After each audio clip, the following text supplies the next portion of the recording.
and Happy New Year! Welcome back to Starlight Tales and welcome back to Crow Lane. We missed you. We were gone for a month. This is us speaking to you from the past to the future. I hope it's good there. I'm going to reintroduce you all to our lovely cast, starting off with Bree. Hi, my name's Bree. I use she, her pronouns. You can find me at our, I guess our fan Discord. Otherwise, like, Happy New Year. Make promises or resolutions that make you happy. Oh, okay, yeah. That was so nice. I'm passing it on to Diana. Hi, I'm Diana. You can find me most places online at Sapphic Striganona or just Sapphic Striga, or in this case, making a lot of New Year's resolutions here that I have really truly no intention to keep, which does make me sad now after what Bree said. Should have got a new bit, but it's too late, I guess. Goddamn. It's never too late, Diana. You can make resolutions that make you happy. I was talking more about the new bit, but, you know, that is a little... Both. Behind the curtain, you have 3 months to come up with new resolutions. You've Yeah, got this. true. I believe This in is- you. Oh my god, that's so true, actually. Okay. I have time. We'll check back in real life. Okay. Okay, cool. Moving swiftly on to James. Hi everybody, I'm James. I use she, they pronouns. You can find me some places at Nice One James, other places at TTRP Gay. It's a little plot hook from me to you. You're welcome. I think by the time this comes out, the things that I know of now that I'm doing are done. But if they're not, you should watch them because they're good. And if they already happened, I hope you did watch them and they were good. Either way, they're going to be fun and good. So just like, I don't shut up on my social media. Just like peek at my social media and you'll figure out what I'm doing. And also my New Year's resolution was going to just be gay. But Brie really inspired me to like strive for greater things. So my New Year's resolution I'm saying now is going to be gayer. You could be gay and trans. So, Really, oh my god. like, That's bump the it up. crazy. I'm gonna be gayer and transer. And maybe Hell next year yeah. I'll strive to be the gayest and the Wow. transist. Okay, But I don't it's know, I not a gotta start slow. competition. I gotta ease into maybe not for you. No, it's good. It's a good resolution. I think we should all have that exact resolution, personally. Wow, copycat? Okay. Whatever. Moving on to someone who's just none of those things. Mara. Yes, you've heard it here. I am straight and cis. I'm sorry. Really upset a lot of people. Just kidding. Hi, my name's Mara. I use they, them pronouns. You can find me on the internet at Lord Dropout or College of Lord Dropout. And also, you can find me and my writing on MinMaxer newsletter, which is a great newsletter for a whole bunch of gaming stuff. I write a lot about indie tabletop games and D&D and catching up on video games that have come out like 10 years ago, and am I playing them for the first time now? Yes. So yeah, you can find me there, and I have other projects going on now probably too as well also, so you can look on my Instagram, Twitter. I don't post on Instagram, don't go there.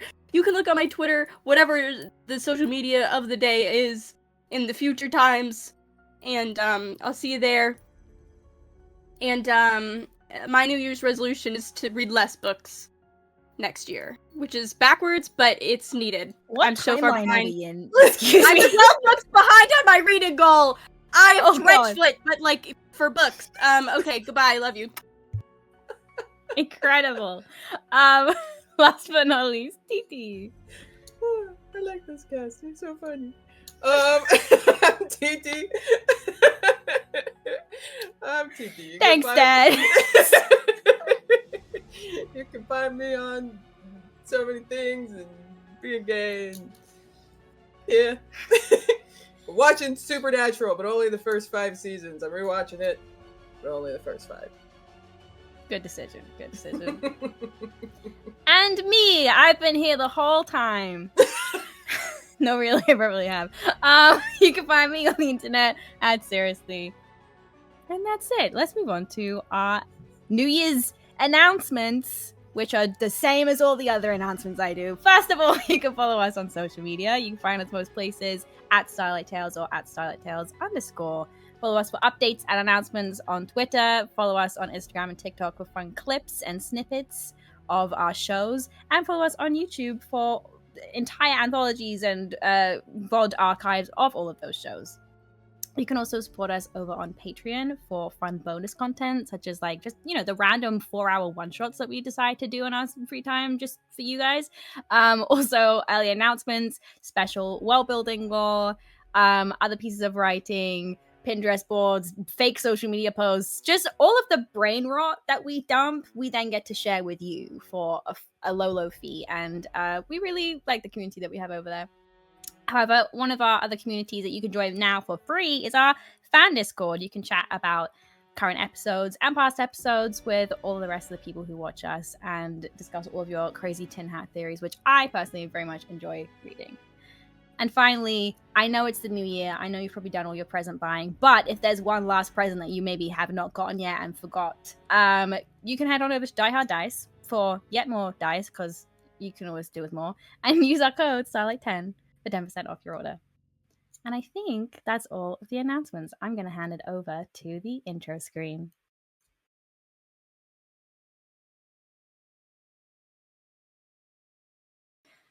Last time on Crow Lane, we began with a resurrection. After a surprise ambush in their home that ended with the death of Ruby Crowcolt, our family's next battle faced them against death itself. One by one, each of the Crowcolts made a meaningful sacrifice in the hope that their offerings would balance the scale and return their fallen member back to them. And, against all the odds, the ritual worked. As the shock of the evening's events settled around them, attentions turned to a different family member, their Aunt Sloane, currently missing. A scrying spell revealed her to be on a different plane entirely, and a vision showed Sloane's final moments of consciousness as a strange incantation was chanted in the background. With many other missing puzzle pieces to be investigated and a current search and rescue mission ongoing, we pick back up on that same night with 4 people sat around a kitchen table. Ruby, Reva, Tennant, Rose, who all sat around Sloane's kitchen table in the Ivy Lace house. Other people have kind of dispersed off into the night, either to continue the work, to continue the cleanup efforts, or just to take a fucking minute to process. What are you guys doing in this moment?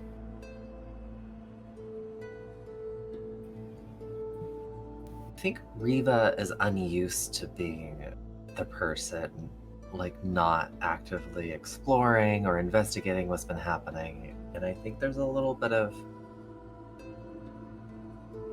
subconsciously or not really, subconsciously, I think she's kind of pacing.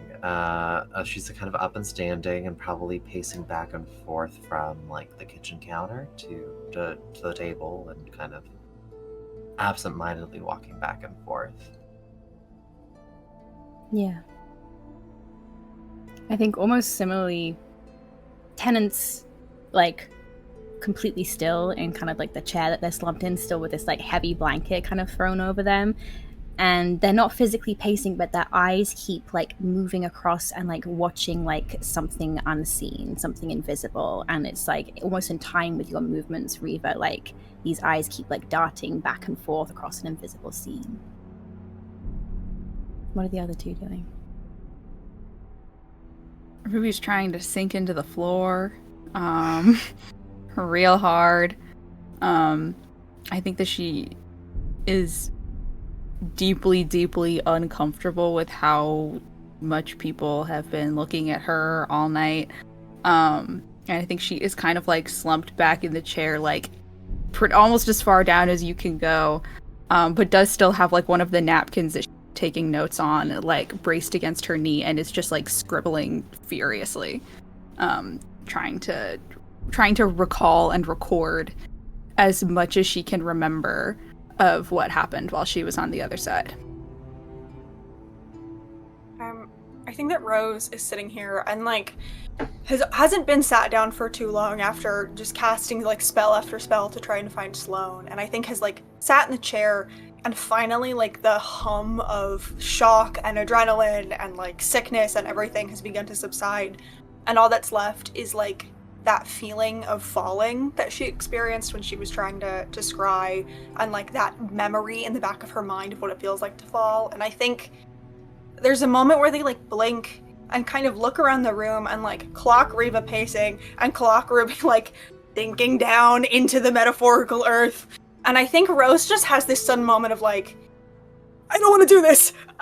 Is just gonna like reach out and like very gently place a hand on Tennant's arm and like lean in a little bit and just, hey, I need some air. Do you want to step outside? I think it takes like a second for like them to like register, because I think they're like completely lost in like whatever like they're seeing right now.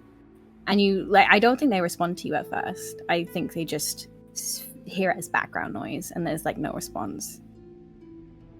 I think she'll just reach up and kind of like very, very lightly like run her fingers through some of the hair at his temple and just I think after a beat, he kind of like registers like and almost kind of like flicks like your hand away and then realizes it's you and kind of like, again, everything seems to be just like processing way too slowly. Like he stares at you for like a beat too long before like knowing it's you. And it's, what? I'm gonna step out and get some air. I just was wondering if you wanted to come. No pressure. Yeah. Okay. I think. No, yeah. No, you go. I think Rose will just like stand and kind of like glances in Ruby's direction, but I think very much in the way that like when cats want to look at you but they don't want to be caught looking at you, they just like glance from the corner of their eye in a really awkward way. Just like glances in Ruby's direction and then fixes her eyes on Reba and just, we're gonna step out just on the porch if you need anything. So. I want to take a calculating moment, and I think across Reva's face is the sort of, you see a flash of very like a protectiveness and concern over Tennant and like sort of worry, especially after everything that's happened this night. And then I think you also see an acknowledgement of trust in you. And I give you a little nod. And I just kind of say, I'll watch over this one. And I kind of like glare daggers Ruby for a moment. Further down, as far down, further than you think is possible, and it's like, how is she still technically sitting up? Like becoming one with the fucking chair. Yeah, I think Rose will stand and kind of make for the door and will hesitate for like half a second behind Ruby's chair and just very lightly put a hand on your shoulder and squeeze it. And I'm gonna give you a point of bardic inspiration for whatever the fuck that's about to be for you. I'm gonna need it. Yeah. I'm gonna walk out on the porch. I think with that moment of contact, Ruby just kind of like looks up at Rose, like finally kind of breaking her concentration on what she's working on. And it's this weird moment of like intense like vulnerability, like really wide eyes. And she just says, can you just let them know I'll be out in a minute. I just needed another second to finish up. I think Rose like wasn't really looking at you at first and then felt your gaze on her and kind of like meant to just glance at you and then caught the intensity in your gaze and meets you with a very like surprised kind of, sorry? Oh, we're just going on the porch. The birds, they Oh, yeah. Yeah, I knew that. Thanks. I think like stops just short of saying, well, good luck, but I think gives you a very like sibling kind of like warm expression of like, all right, well, have fun getting yelled at. Just squeezes your shoulder a little bit again, and we'll start towards the door. I think Tennant completely missed all of this, like completely checked out. But I do think Ruby, like, their hand has kind of been on your leg like the entire time you've all been around the kitchen table, and they kind of like they brace against it to kind of like heft themselves up and raise to standing, but it's not just like a brace of like using you for stability. It's also a moment to kind of like solidify like the connection between you and like form like a point of pressure between you two, and another reminder of like, okay, she's solid, she's real, she's there. And then I think anyone watching Tennant sees him like stand up, and this like very pale like gray skin goes like 3 shades paler, and there's this sudden kind of like rattle against the table as he like braces himself against the table as like all of the blood like drains from his face, and you see that blanket that has been like wrapped around him like falls to the ground, and there's this like just slick coating of blood along the inside of it as these like whatever like crazy wounds that Willow left against his abdomen is just kind of like reopened and started to like leach blood again. Woof. Okay. I forgot to roll on the lingering injuries table, so I did that and I got blood loss, so you're welcome. That'll do it, I think, probably. Yeah. Yeah. Life comes at you fast. God damn it. Mara, shut up. I'm going God to leave fucking damn it.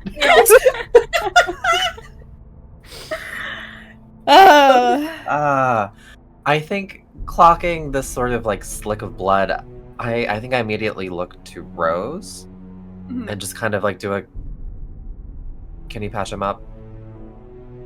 Yeah, I think seeing Tennant falter, Rose is like instantly at his side and kind of takes their arm. And I think like for the first time kind of really like, I think Rose very much had the experience of like, Tennant's unconscious, Tennant's unconscious, Tennant's conscious, he's probably fine. He's alive and that's what matters, and didn't really process the like getting eviscerated bit of it fully based on the avoiding him, you know, that has consequences or whatever.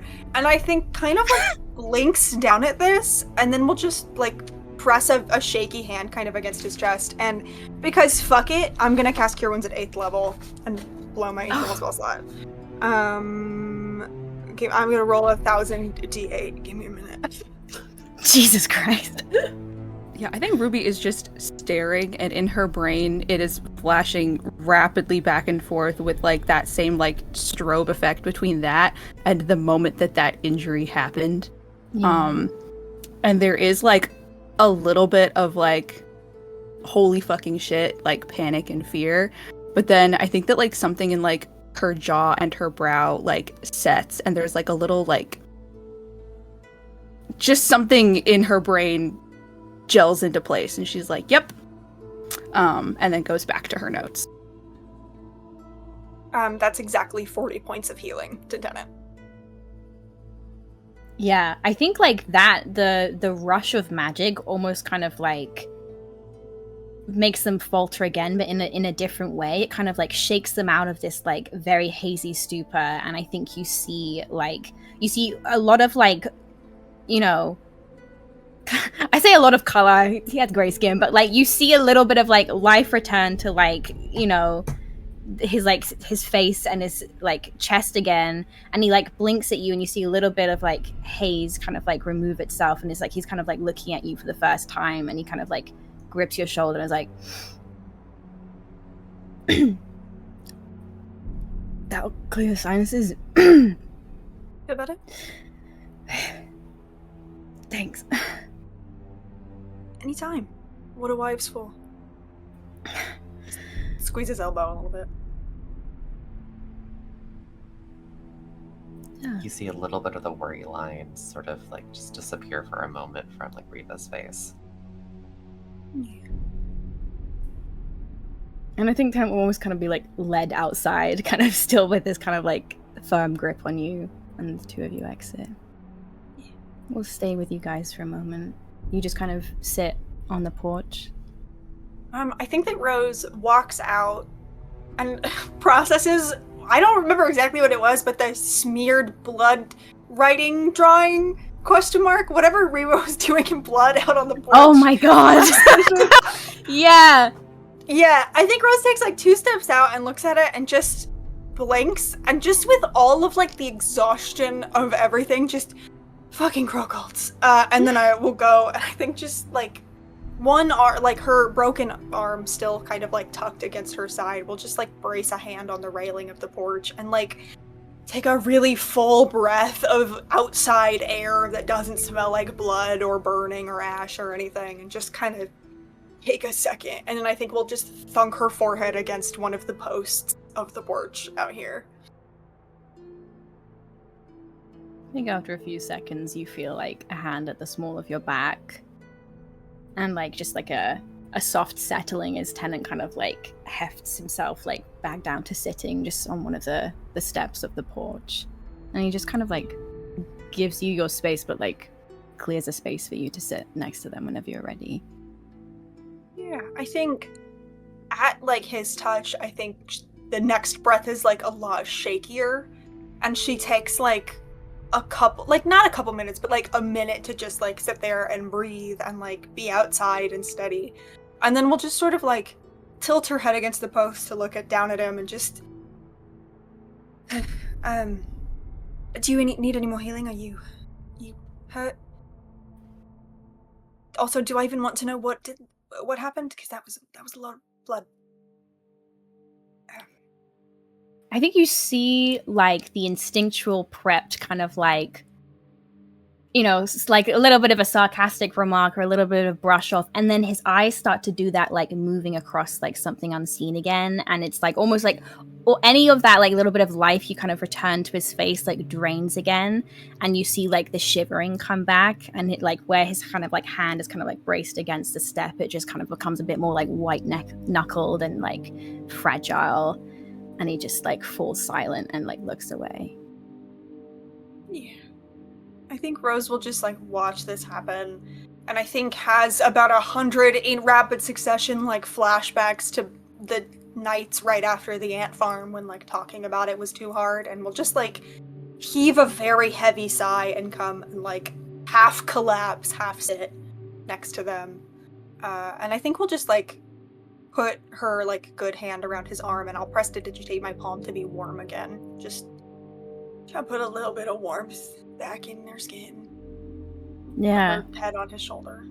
I don't think you've ever been like this close to usually your like human like space heater of a husband. Yeah, real. Especially like the nighttime air, and it's just still kind of feel like there's no real difference between like the pole that you had your head kind of pressed up against and like the skin against your cheek.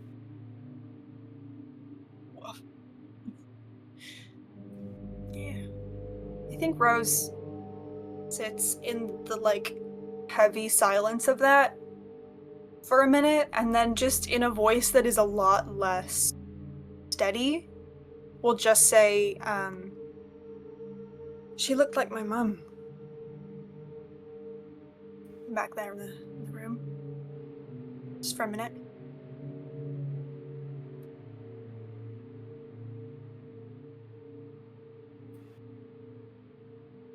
What? Who did? Molly? Or whoever that is. She looked like my mum. And Ambrose, and you for a second, but and I thought that maybe it was just like a blood loss induced hallucination, but Rodella saw it too, apparently, so. Yeah. Fucking bitch. Yeah. Yeah, I'd say that's fair. Turning into someone's mum and making fun of them is a choice. It's a bitchy choice. Yeah.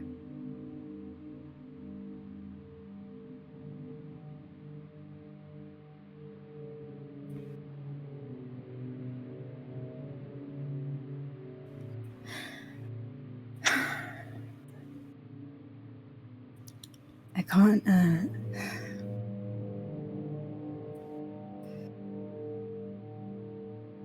I keep seeing it, like, all of it.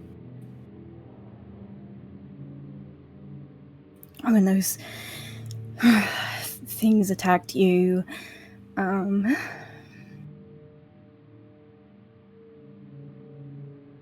just...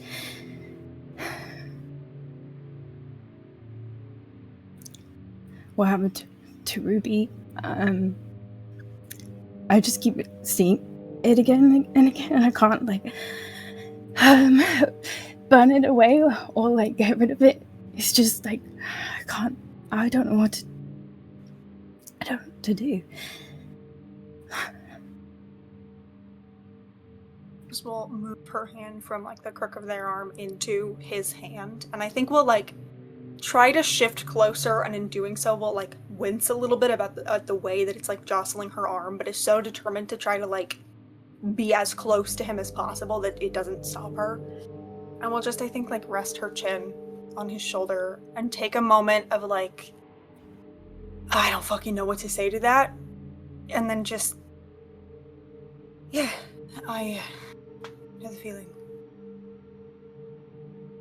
I wish I had a spell or something for that, because I think it would have made our lives a lot easier up to this point and now, but it's infuriating to be able to fix absolutely fucking nothing. Never.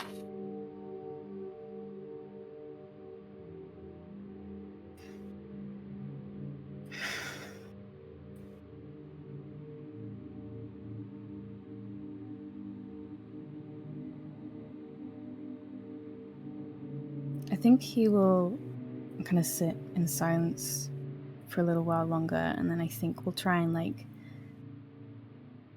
thread their fingers through your injured, like the hand of your injured arm, and kind of like raise like your hand to kind of like kiss the knuckles there. Yeah, I think that Rose, like, very much before she can like catch herself, like hisses a little bit and like instinctively pulls it back a little, and then instantly just shit, sorry, it's my arm is fucked a little. Let me see. I think like hesitates, and then we'll just like turn a little bit and let him look at this like now better arm, but still like tucked against her side with these two like long gashes that wind around her forearm that are probably like scabbed over a little bit from the healing, but are still just like fucking gnarly. Yeah.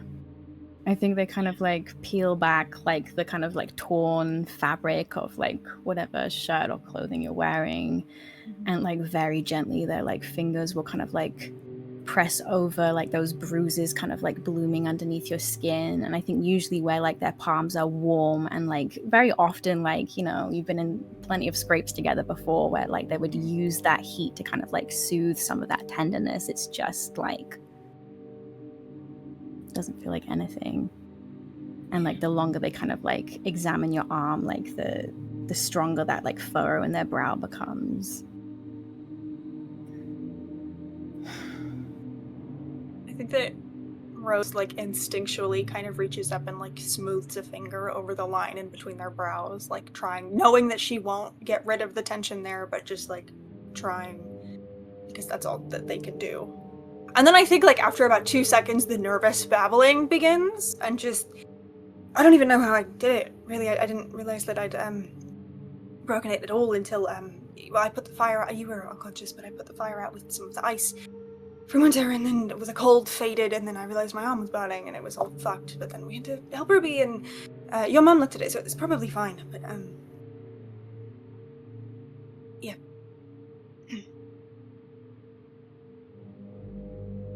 They take the kind of like still slightly bloodstained blanket still kind of like wrapped around them, and they just like in this one kind of like like tear off a strip, and they kind of like very deftly with a lot of, you know, unfortunate practice create like a sling for you, and just spend a few silent minutes kind of like tying it, like tying your arm up in it. But again, you just see those like he's not there, he's like watching whatever scene he saw, whatever thing he's even making up in his head play over and over again.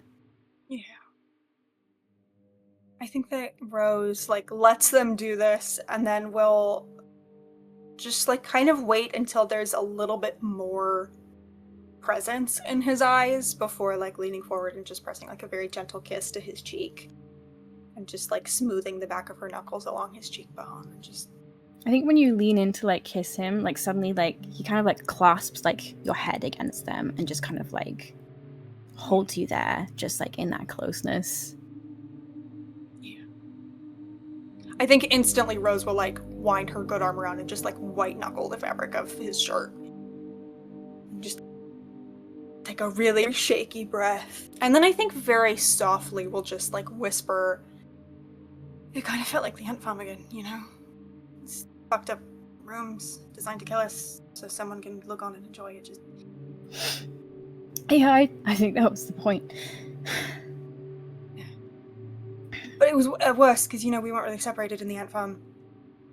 I guess worse is a strong word, but, No, it was worse.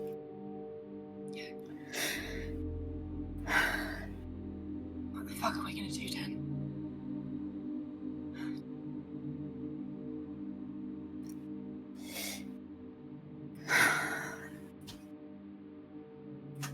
I don't know. I don't know how to do this again.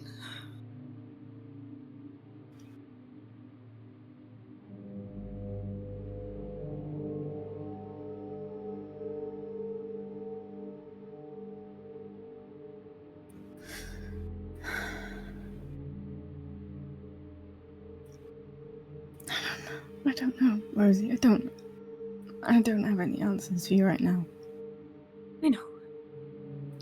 I know. Yeah. This is fucked. And it's not a logical thought, it's a scared thought, but all I can think about is how much easier it would be to just grab the girls and run. And just drag your mum by the ear onto a ship.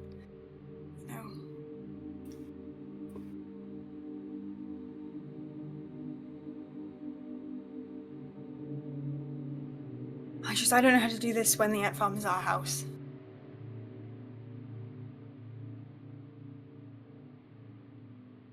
I don't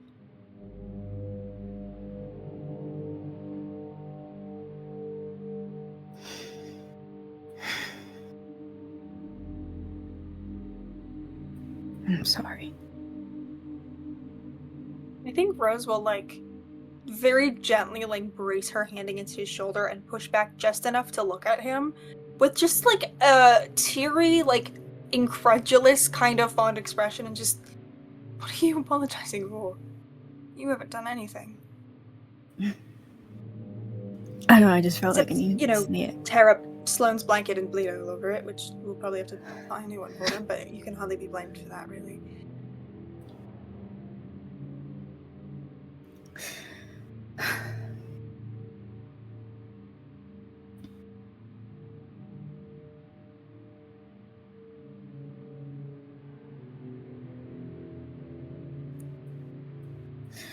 Didn't we just, I feel like we won the ant farm, but it wasn't really a win. It was, the skin of our teeth, sheer stupid luck. And I don't know if I have any more of that. I don't feel very lucky recently. How can you not? Look at your wife. I know.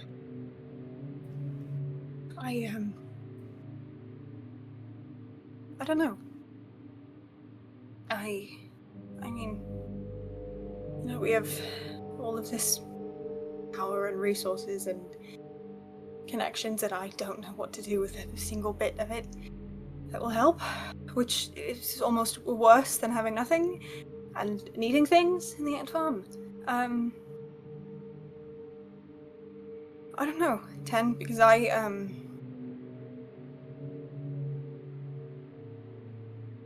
was bad in there. And I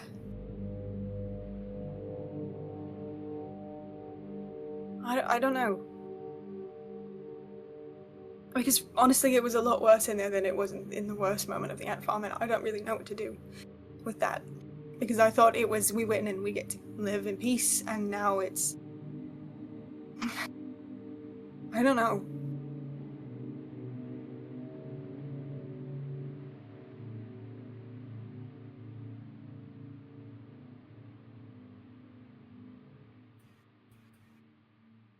Want to make an insight check? Yeah.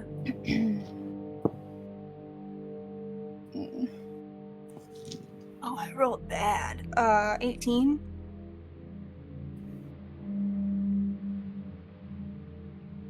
19. Woof.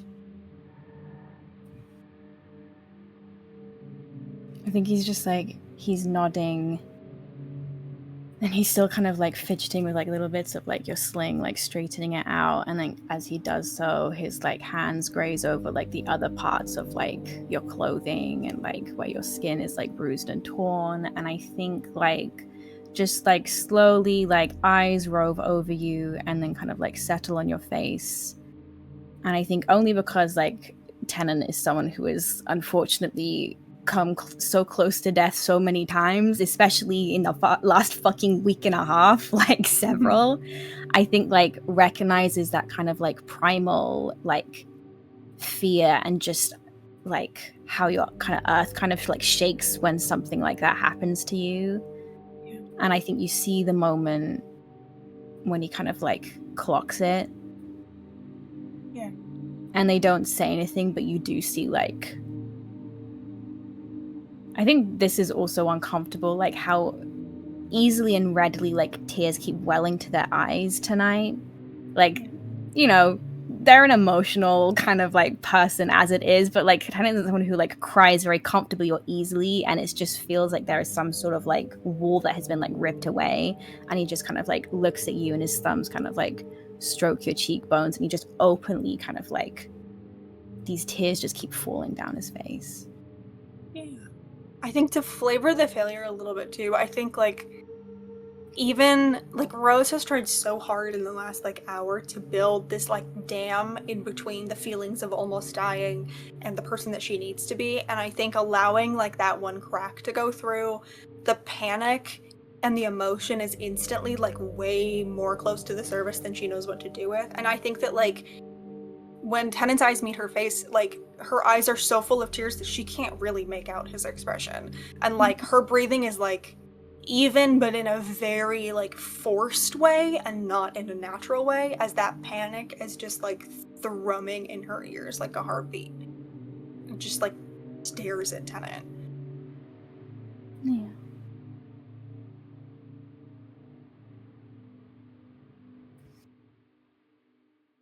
I think he just like holds the space in between you for it. Yeah. And then I think when like even that is just like too much space, he kind of like hefts you up and like drags you onto his lap and like has you kind of like against his chest, and you just kind of hear him kind of like into your hair just go, "Oh, Rosie." I think Rose instantly just weeps. And I think it's like the kind of like weeps that are almost a wail, like an injured animal, just like all of a sudden the whole thing comes down and she's just like whimpering into like the crook of his neck and just weeping and like full body shaking. Yeah. And I think like through her tears she's trying to get out like I'm okay, I'm fine, I'm okay, I'm fine, but it's so like inconsolable that it's just not words. And I think a little bit of summer comes through the hair at the frustration of not being able to like push through that. I think he just holds you through it. Yeah. Takes a minute, I think. I think I'm gonna pull back from that moment, leave them to cry it out, and check in on Ruby and Riva inside. What's going on, guys? What's the vibe? I think when Rose and Tennant like leave, I think Riva stops pacing for a moment, and I look over you, Ruby, as you're slumped over at the table. I just stop and go, "Can you stand?" She kind of snaps up from what she's doing. I think so. Probably not for very long. Stand up. Going for a run? Okay. Close your eyes. Feet flat on the floor. Hands on your hips. Ruby very slowly pulls herself into a standing position, kind of bracing one hand on the table, kind of clutching her ribs with the other. Okay, what do we... Sure, what is this The guided meditation. Or what? I ignore my daughter's sass as I pull out my stopwatch. When we were separated, what do you remember?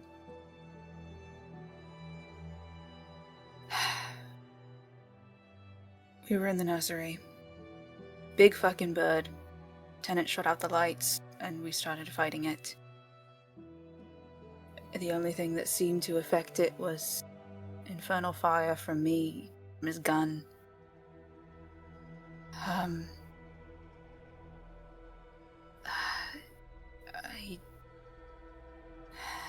I think that there's like, she goes through and I think very, like, bluntly, very much like she is just like filing a report, describes most of that combat, pretty much like play by play. But I think that as it kind of nears the end, there's a bit of hesitation, and her voice starts stuttering a little bit, and then finally she kind of just opens her eyes and says, and then I died and woke up about a half hour later and very upset, which just goes to show that you've all gone to shit without me for less than an hour. So Stop. Close your eyes. Right leg behind your left. Close your... And I would like to do a passive perception. I'm checking for slurred words and balance. Like, how is my daughter physically doing?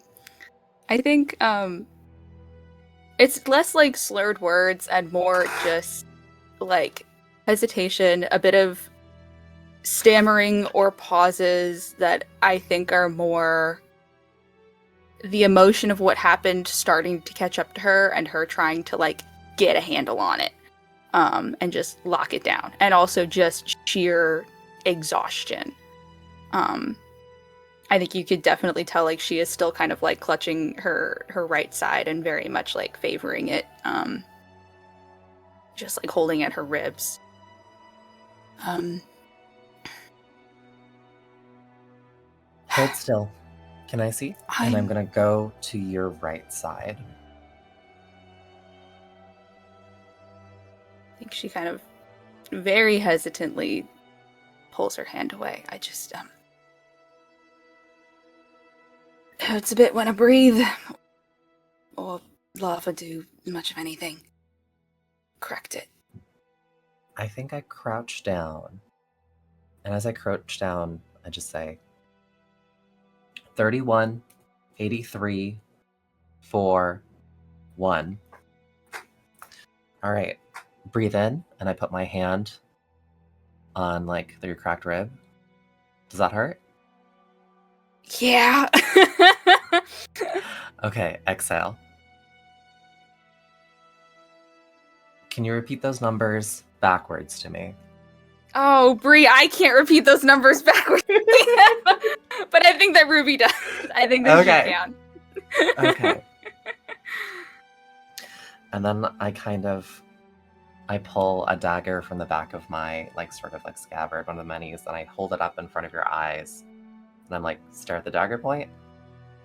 Left. Right. Up. Down. And I track. I think it's normal. Okay. Concussion testing. And I think with each test, you see like a little bit of like, I think you see a little bit more of your mother's emotions crack through, of like fear and concern and worry. And I think with that last test,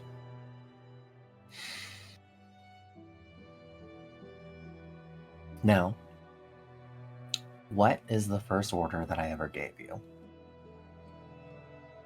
Do you remember? Be quiet and stay out of sight. Took it a bit too literally. No, that is not what I told you. I ordered you to do whatever you needed to do to live. Don't you remember?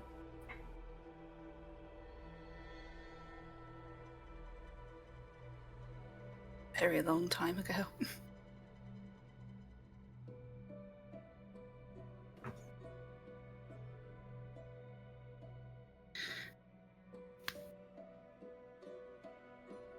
Am I going to get a lecture? Is that where we're going with this? If I'm going to get a lecture, can I sit back down?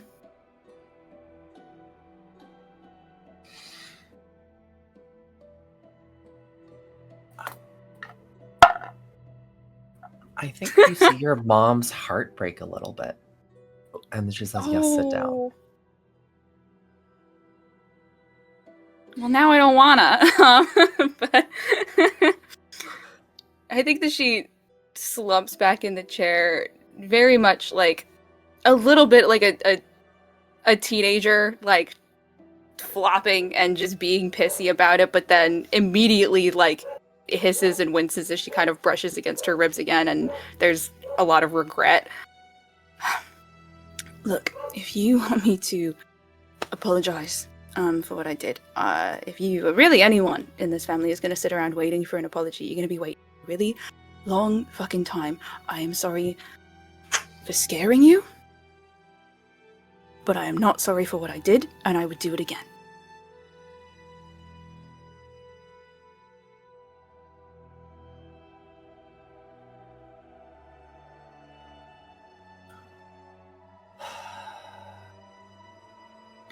You weren't there. That thing...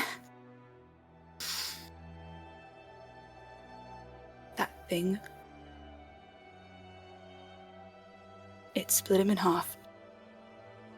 And...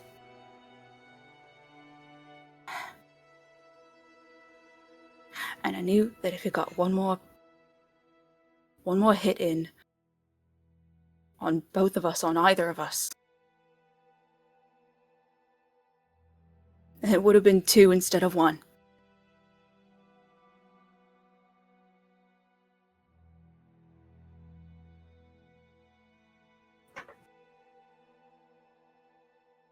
And I made a choice.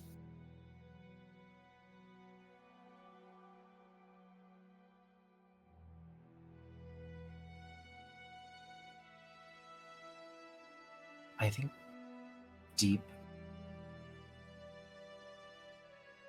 inside, I feel so much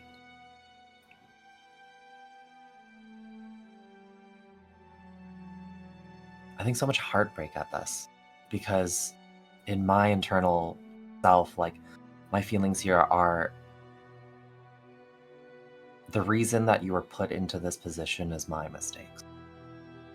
And like that's that feeling of guilt that is sort of like riding in the back of sort of the top of Reva's throat when she looks back at you. That wasn't your decision to make. I'm not expecting an apology. We all know how rare those are. But when I give an order, I expect them to be followed. It's not my decision.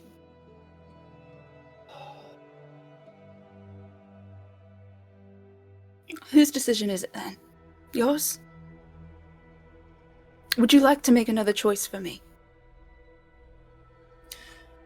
If it means that we don't have to stare at your lifeless body on a table, gladly.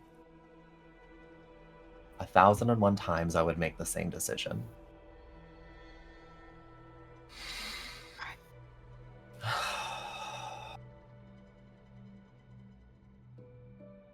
Who would have rather lost 2 instead of 1? Who would have rather watched that happen? Would have rather risk that whatever you all did to bring me back wouldn't work twice?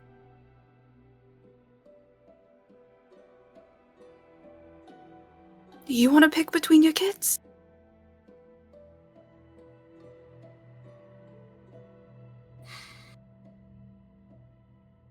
You see like Reva's nostrils flare and there's a spark of fire in her eyes.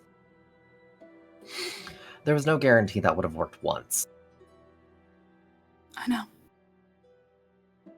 Do you understand that? Believe me, I understand.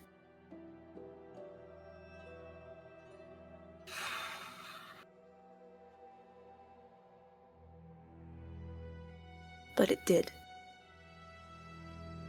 And I'm here.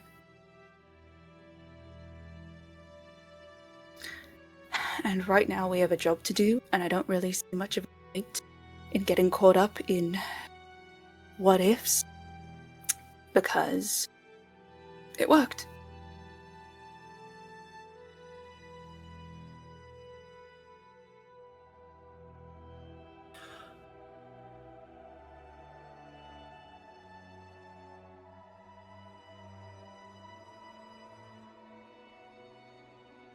I think I stand up, and in a corner in the back of like Riva's mind, I feel this sort of like, you're right, there's work to do, and there's no point getting caught up in this. And I think as I stand up,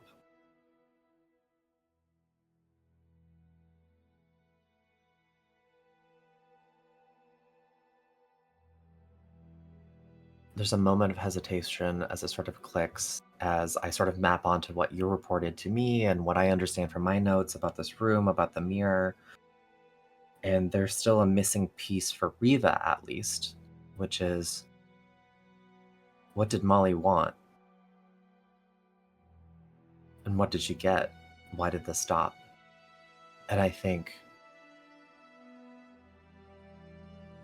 as I'm thinking this, you hear Riva mutter, sort of, what did she want? What did she get? Why did she stop? She got exactly what she wanted. I snap back. What do you mean? None of this was even about us. I was trying to get a reaction. I threw Lawrence's death in her face. She didn't care. I don't think this is about simple, straightforward revenge. Sure, that's a factor, but Then what is this about? she only stopped when she got Bernadette. What do you mean?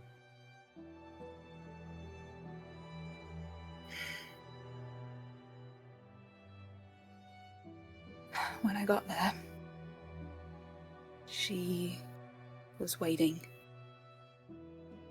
on the other side. And she was going to take me with her somewhere. And Bernadette offered herself instead. And it seemed like that's what she really wanted. This wasn't about hurting us or wiping us out. It was about hurting us enough so that she would show her face.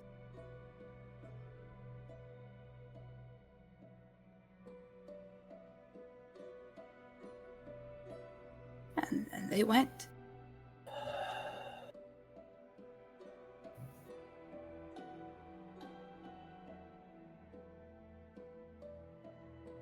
I think you see your mom's face just like blanch, like sort of devoid of color. Except for I think you see like the sort of, you probably see peaks of sort of like the mottled bruising around her, like as through the gaps of cloth. When I look back at you,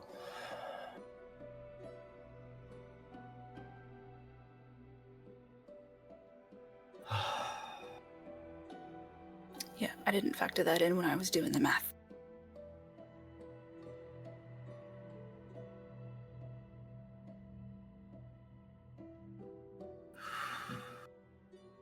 and you hear Riva mutter, I'm so glad you're alive, you stupid, stupid girl. Yeah, me too. Before she went, I asked if there was anything she wanted me to tell you if I got the chance. She just said you already knew.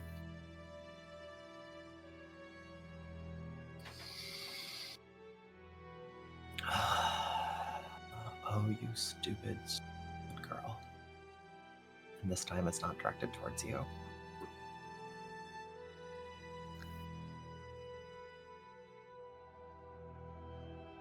Sorry, I couldn't get the lottery numbers.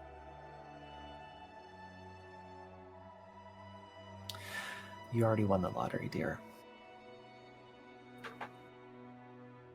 No, come on. Let's stitch up your ribs. I don't know if you can... Just pure confusion. You heard her. Stitch up your ribs.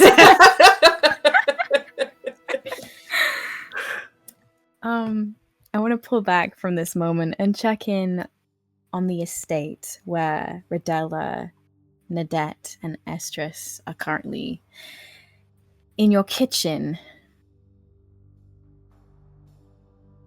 What are you up to?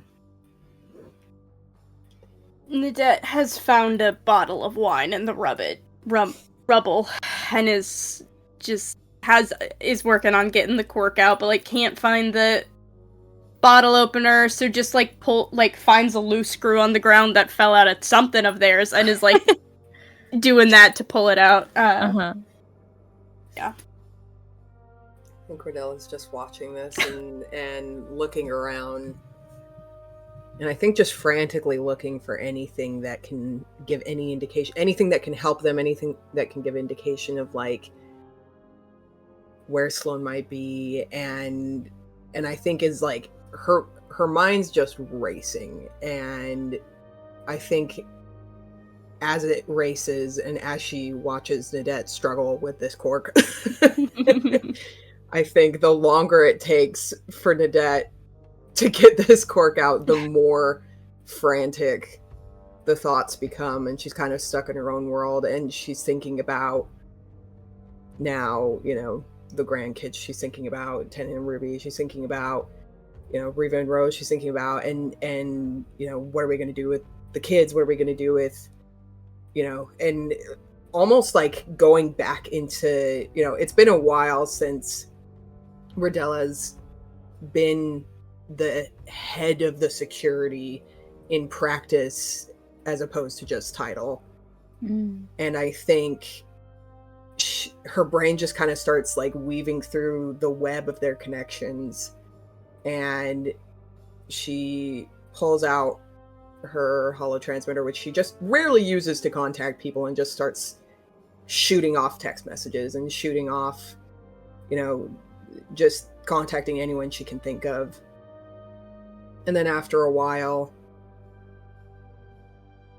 as she hears the pop of the cork, thank you, of the cork coming out, she just kind of,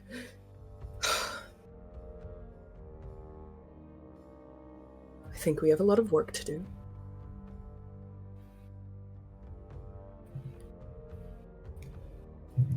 I think we need to put a lot of things in place. We need to find Sloane. And I think she glances over at Estrus. I think,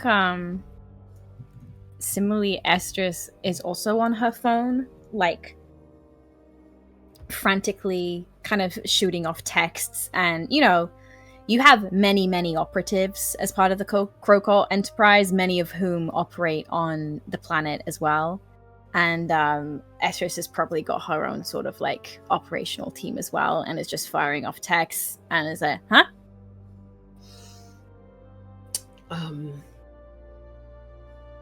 I know you won't be getting a lot of sleep tonight. Oh yeah, you figured? Anything you need. Anything at all. I have a few things that I need to go do. Yeah, I'm getting a team in to fix up the house, so... I think that's the least of our worries right now. Well, you'd be surprised what can hide in the wreckage of shit. So... Yeah. Do what you gotta do. I'm gonna, I think Rodella reaches out and just rests a hand on Estris's shoulder and kind of like rubs a thumb over some of the runes and just tries to convey like, we are here. Yeah. I think she receives that. She kind of like gives you a squeeze and then, grabs you, Nadat, kind of kisses you on the cheek. Okay, be safe. You too. And like silently, like a cat, whispers out the door. I need to take a walk. Great. I'll come too. Got provisions. Bottle. Where are we going? To the docks. Right. No, do it. Alright.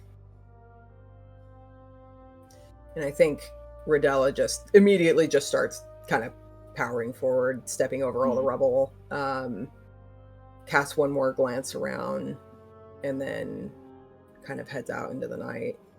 I think just as you're leaving, Sam kind of grabs your hand, Nadat, and goes, where do you need me? Can you get the guest room ready? Yeah. Ruby's gonna stay. So get that ready. Feeling everyone is going to be going really hard on investigating until they collapse, so, just... I'll do some food. Yeah, food. Honestly, if you could get people's, toothbrushes from the bathroom, slippers, just cozy things to help. I think people would appreciate having that. What about you? Okay. I am going to go help Mum, and then... No, what do you need? Yeah, great question. When I know, so will you. Okay. Shit, this is a Malbec. Would you get the Zin out? I wanted that one. Yeah, babe. Just for later. Okay. Sure. I'm gonna drink it. Okay. Okay. Be careful. Yeah. Look at me. I'm doing so good. Just covered in blood, gashes, like a black eye. It's like... Okay. Great. Love you. I love you so much. And, what a day, right? Whew. I pull her in for a hug, give a kiss, and give a little booty spank in the hug, and then head out. like shoots a look at Reba Rodella scurries off. And you and Rodella can start making your way towards the docks. What are you doing at the docks? I think as they're kind of walking through the streets, Rodella kind of stops every now and again to just fiddle with things. And it's stuff that maybe you haven't noticed before. There's just little things throughout the town that, she'll turn something on here, or she'll adjust something here. And as she's walking, she's just continuing to shoot off messages. At one door, she knocks in this little consecutive way, and then, doesn't pause for anyone to come out. And then, yeah, I think finally as they reach the dock, you know, she's been very preoccupied as she's walking. And then suddenly she kind of slows before they reach the dock and turns to look at Nadette. And she's not really like saying anything, but it's almost like a, oh yeah. You okay? So, did you turn our entire town into a fidget cube for, like, any good reason, or...? Just a few precautions. Okay. That we haven't had to use for a while. It's interesting, Rodella, as you walk through the kind of the main town of Dorithium on your way towards the docks, and you interact with pieces of it that have remained hidden and secret for so long. You feel it not just respond in turn, but you feel an almost undercurrent of, you know, when you walk into a room and people have just been talking about you? It's like you walk past a house and a light turns on and then it turns off again. It's almost as though the town is whispering, and you get the sense that, like, something big happened on Crow Lane tonight, and word is spreading about it. Not just through your own operatives, who many, if not all, have been instructed and actioned to start moving, helping, motivating, but the civilians as well. The people who you protect and who protect you in turn, your secret keepers, they all are whispering. I think Rodella just laughs a little at the fidget cube comment. But just kind of gives Nadette almost like a watery smile. Like, there's no humor in it. She's too tired for that. But I think she just kind of says, I still have a few secrets. I forget you're, like... This is gonna sound mean, but I forget you're, like, really good at your job sometimes. That does sound mean. It's just because I forget you have one, really. Like, you're just mum. And then, you know, you punch back. So actually, That sounded meaner. Can you write me a letter of recommendation to Mother? You're head of security. I feel like that'll carry weight. I'm applying. This isn't the time. I'm sorry. How are you doing, Nadette? Scatterbrained. Yeah, a little all over the place. Bit wild. I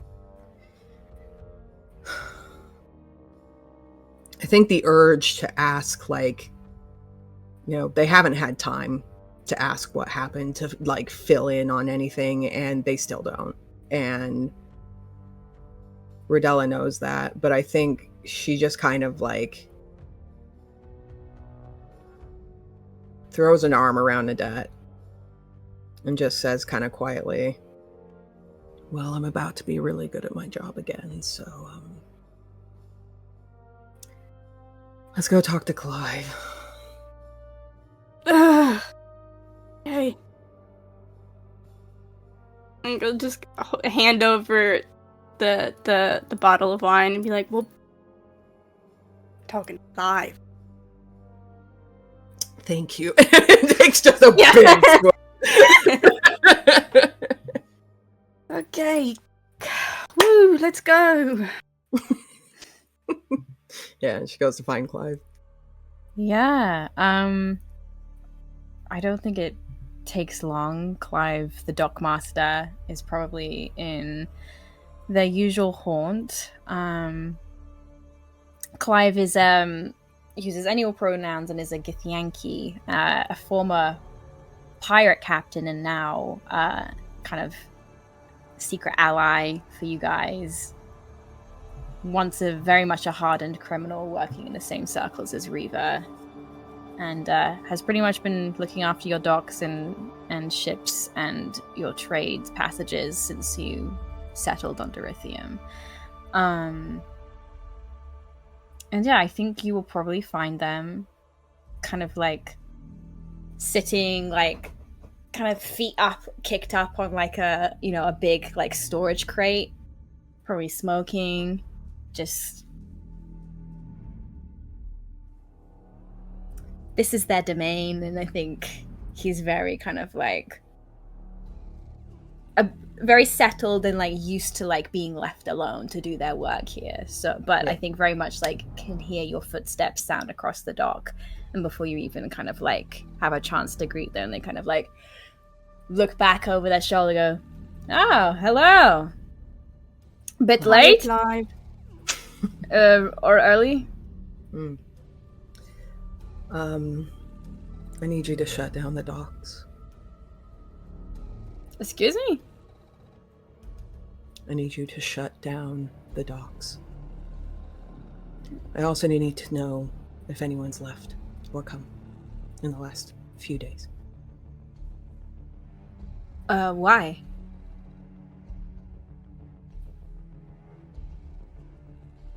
I just need to know. No, why shut down the docks? You know, it's gonna fuck up, like, the trading and, like, you know, the things run a certain way around here.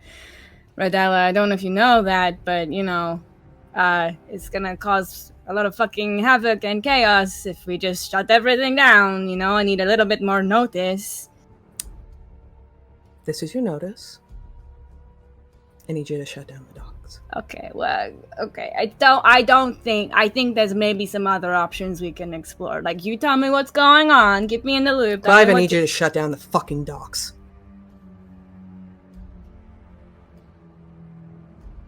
Their legs, like, swing off of the storage crate, and they kind of, like, sit forward, like, flick the cigarette, it spirals off into the dock, and there's... Excuse me?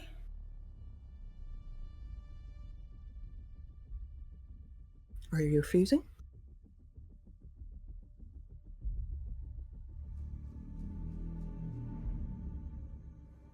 I don't say anything.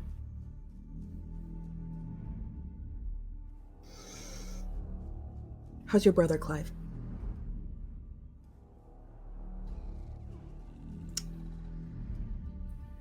A little bit of a hard look enters their eyes. I appreciate how comfortable you've become in your position and in your acting with this family. Don't make me remind you why you shouldn't be.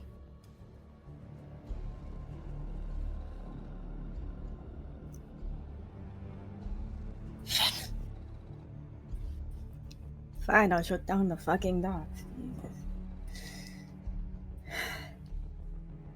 Thank you, Clive. Yep. We'll not look at you now. I think Radella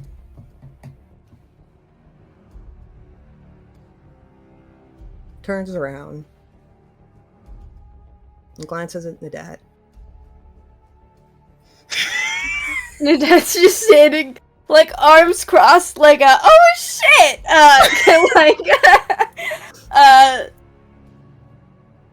Yeah.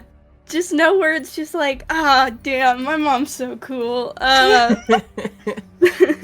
think she doesn't look proud of herself. This isn't like a... Radella's not the kind of person to throw weight around. Like, it's not like a... I think this is very much...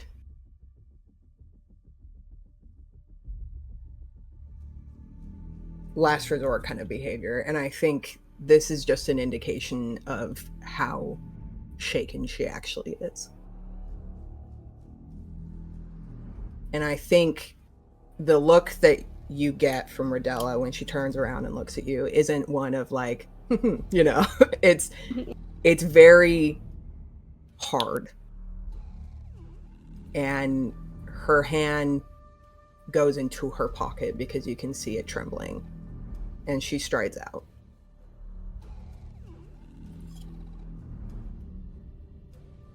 I'll follow and try and catch up and keep pace and be like, right, all right, got that done. Where to next? I think we could head back. Let's keep an eye out. Okay.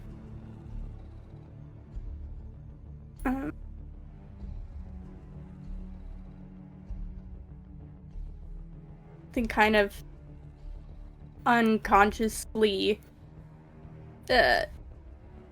Dewel is kind of like takes on the same stride that Rodella has, just so they're walking with almost the exact same pattern. They make their way through. As the first, like, very, very early rays of dawn start to color the sky and your shadows lengthen, in front of you, they lengthen to the exact same height as you walk down the street. My mother. Let's check back in with Rose and Tennant. I think, just because I think it's funny, I do think, like, towards the end of this weeping sesh, Rose did remember that she promised Ruby to tell the birds that they were coming, and so I do think that Rose is now, like, weeping in crow language, with animals, which I imagine is creating an absolutely terrible noise for Tennant. But I think Rose is, like, trying to pull themselves together while, like, yelling out for the birds, like, Ruby's fine! And she said she'll come out in a minute, but she's fine! And she just asked me to tell you that. I don't know if any of you can fucking hear me. Rose, are you... What? I think he, like, thinks you've lost your fucking mind, and kind of, like, grabs your... Hey, what? Whoa, what? That's not a language that is normal. You're... What? What are you talking about? You're a fucking Crowcolts and you don't know what it sounds like when I talk to crows? Oh, is that what you were doing? Yeah. I told Ruby I would and then I forgot, and... I think it's so extra funny because when Ruby talks to the crows, she's just speaking. Because of her druid shit, they just understand each other. Yeah. That's so fucking good. I think from inside the house, whatever's going on, you just hear extremely strange, garbled crow noises. And, like, hiccuping sobs. No, yeah, that's the best crow language I've ever heard. Yeah, let's see you do better. I couldn't. At least you're honest. No, I'm sorry. I told Ruby I would, and then I'm just everything kind of hit me, and I didn't want to lie. So I'm sure the crows appreciate it. Are any of them even fucking here? I'm gonna, like, stoop down and squint at the tree line. Do I see any of the crows? Have I just screamed in crow gibberish? Okay.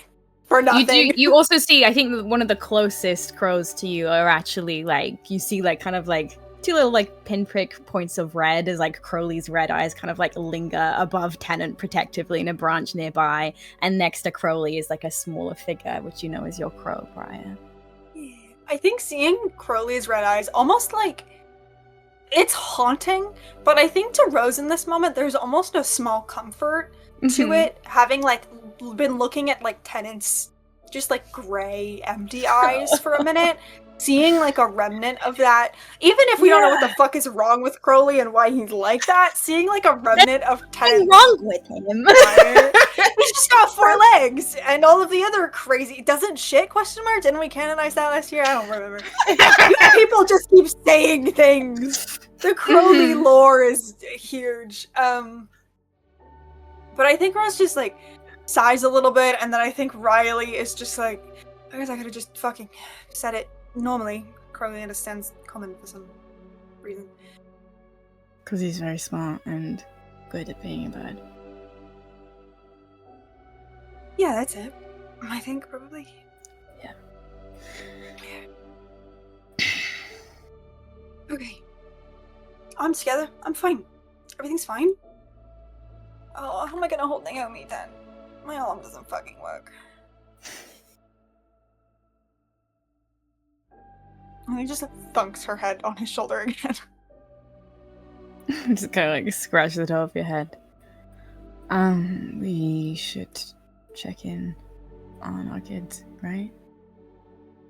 Yeah, probably, but I don't know what the fuck we're gonna say to them.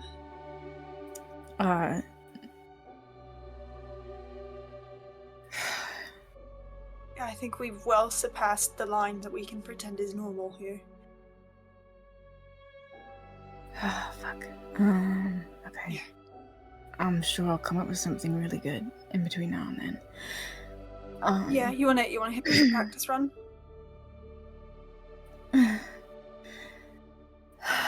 No.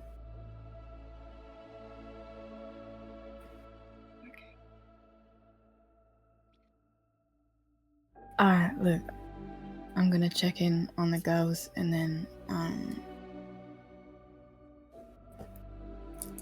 I don't know how, but we do really need to fucking sleep. So, I don't know, I think Nadette is hosting, if you wanna come. Yeah, I can, I think I might just need a minute to myself. I think I'm very rapidly running out of the ability to be in a room with your insane family. Did you know Reva tried to mother me like an hour ago? And it worked. What was that like? I've never experienced it. Odd and terrifying. Mm-hmm. It worked. And I don't know what that says about me, but I'm mildly afraid. And then Rodella tried to, and it didn't work. I think something very wrong happened in that house, and I don't know who I am anymore. But yeah. Anyway, but I'll go with you. I just might leave early. I don't want to abandon you. That's okay. You sure? You're not just saying that?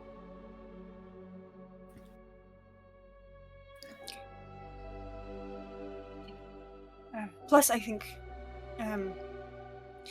if the girls are still awake, God forbid, we're going to be in trouble if they stay up any longer, so I'll make sure they go to bed and... Rose, it's like 5 a.m. Yeah, I know, and I'm really scared that Sam gave them a bunch of sugar or something and they're just running around. I can't do that. No, they'll probably sleep better if one of us is in the house, so I'll stay. Okay. But I might need your help putting Naomi down. Well, the fucked up arm. So. I can take Naomi. Okay. I'm just gonna kind of gestures back towards the house. I can, I think I've cried myself out for a minute. I can go with you and make sure that your sister is, well, hanging in there. I think at this point, Ruby appears in the doorway, very much hanging on to the frame. And her eyes just go over the two of them, past them. And she just takes a couple of stumbling steps out to the porch and is going from point to point, from the door frame to the edge of the deck to one of the posts. And then finally registers that they're there, and looks back. There's just a hand kind of outstretched waiting for you if you need it. I've got it.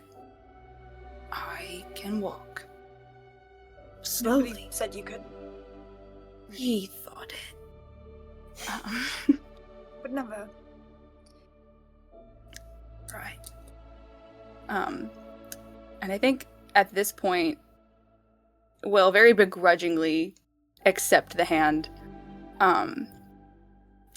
and heads down the steps onto the grass and just sits, thunks down ass first, lays down in the cold, wet grass, looking up at the sky as the sun is starting to kind of paint it with that morning light. And she whistles. there is a flurry of movement in the sky as your crows, I say descend, but that sounds violent. It's a very graceful, like, beckoning as, like, one by one they kind of soar through the sky, and there's like a soft kind of like whistled flutter of wings as they kind of like land beside you. I think also land probably like on body parts of Rose and Tennant as well. Like Tennant gets one on like a horn, and like they all kind of just like settle around you. I think that she's just very quietly like whispering to all of them and like checking in with them, running her fingers through their feathers, and then just kind of like leans back and allows herself to like rest her head and close her eyes, and there's like this almost like girlish like giggle that escapes, and I think she just like it really does kind of look like she's gone fully bananas. But I think she kind of just closes her eyes and lets herself rest for a minute, and then kind of sits back up, sees the other people who are here.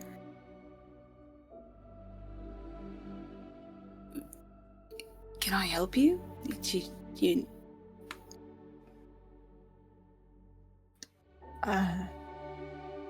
We can go. I'll go. We can. Not looking at you, looking down at the bird in her lap. We'll leave you to your bedtime. I'll go. I'll be inside. We'll go. Okay. And just without like waiting for Tennant, just like shuffles the bird onto the porch, stands up, and starts going inside. I think Tennant stays outside for a beat longer, just kind of like, and then the kind of whatever tension is kind of lingering in the air is cut through with this like brash, like cawing laughter as Crowley just like splits a laugh into the sky. Yeah, very fucking funny. That's my boy. Oh god, one of these days we gotta figure. Nope, you cut out. One of these days we gotta figure out what the hell is wrong with. But not today.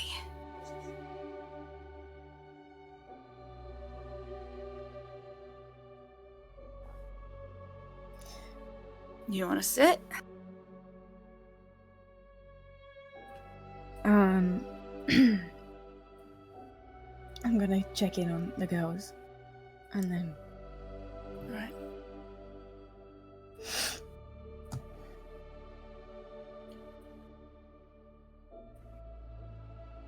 You need anything?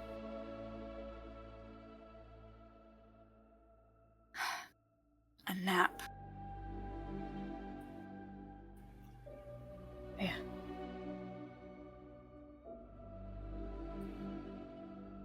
Do you?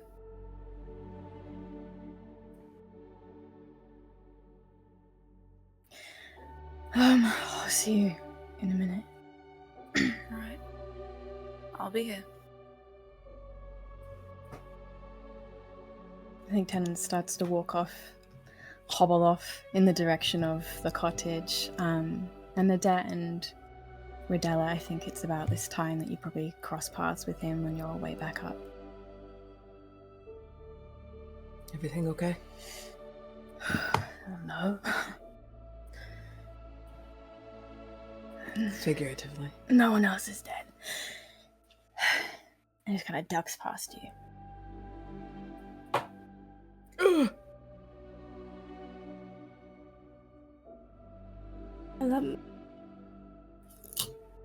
Should kind of approach and see Ruby just surrounded by birds. Yeah, be like, I just kind of stands, arms crossed, takes a swig, hands it to Rodella. Like, you're very welcome to come crash at my place. If you would like. House is absolutely destroyed. Rodella glances over at the house and is surprised that she can't really feel sad or like anything. Like, I think I think the feeling that she just gets is fear. And she looks over at Ruby lying in the grass. And her heart just aches.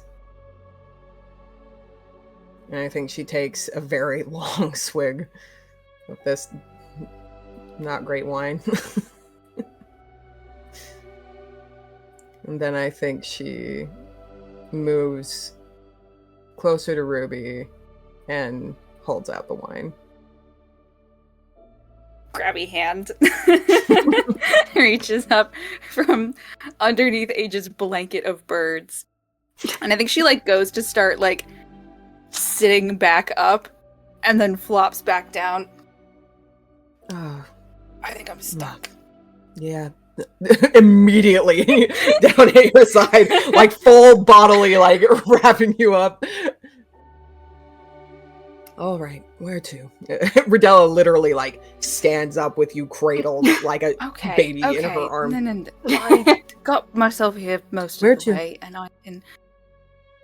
My There, house. can I sleep over? Yeah, that. Yeah, my Thank house. you. Takes I a think big, some long of the swig birds, wine. some of the birds kind of settle on Rodella's shoulders, one on her head, and she just kind of glances back. I think she glances back at the house, checking to see if she can see Riva in the window. I think you see Riva with sort of like a handkerchief like wrapped around like her forehead, and she's kind of been like watching Ruby, and just basically I like pop out and sort of motion like go. I'm gonna wrap up over here. Just go. Okay. I think Rodella just kind of mouths like, I'll be back, and starts carrying Ruby over to Nadette's. Rose, did you say you were going to the cottage, or did you go back to the Ivy Lace house? I do think Rose panicked and walked back in the house. Okay, that's fine. When you walk through the door, you hear like a couple of footsteps to your left, and Fanula suddenly calls out. She goes, "Oh, Rose, pet, can I grab you?" Yeah. I think there's like half a moment where Rose just looks like so exhausted and like, what's that word I'm looking for? Gaunt's not the word I'm looking for, but sure, we'll go with that. And I think like Fanula watches in real time as Rose like rallies and just like plasters a small like friendly expression on her face and just, Oh, look, I'm not asking nothing of you. no, what, anything, Fanula, anything, what can I do? I'm giving you something. What do you? Oh. Okay. Oh, you're one, huh? He turns around, opens up a cupboard, and brings down these 3 very small little vials with this kind of like swirling pearlescent liquid inside it. She goes, Sloane was working on these for you. You asked her to make potions or something. I, James, do not remember what I asked for. I'm so sorry. It's okay. You asked if Sloane could recreate a true sight potion for you. Oh, slay. High five past me. Yeah, I think that Rose looks down on it and something in her expression breaks a little bit. And she just... Yeah. Oh. Yeah, I completely forgot. Yeah. Of course. Well, they're yours, so... Thank you. I hope they were. You know, she has a penchant for like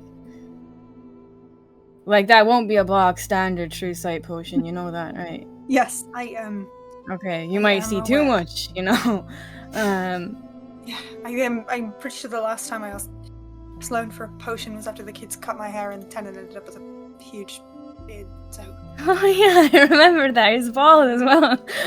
Yeah. Yeah, it was fantastic. Okay. Well. Good luck, I guess. Thank you. And I think Rose pauses for a moment and just like looking at the floor like a guilty child, just I'm sorry I couldn't I'm sorry for what's happened. Just wanted to say that. I'm sorry. Yeah, me too. If you need anything, anything. Look, Rose, she's a tough bitch, alright? She'll be fine. Oh. I know. No, I know. It's just not very often that the few things I have at my disposal just fail fucking miserably, so...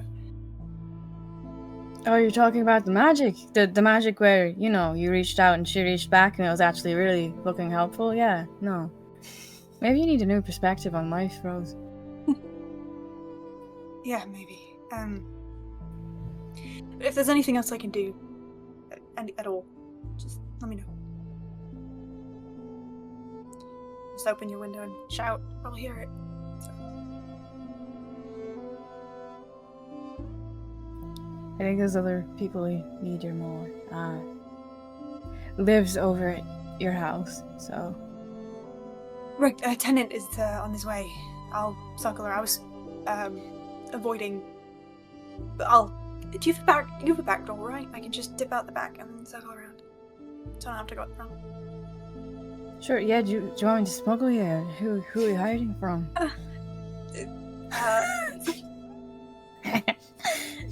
Less hiding, more, selecting who's allowed to see me fall apart, I think, right now. But, Oh, I feel very honored. Yeah. Well, you missed the real show a minute ago, but, no, I'm fine. You've done enough. Thank you for this. I will put it to good use, and hopefully it won't make my husband bald again. I'm around. Back door's that way. Thank you. I appreciate it.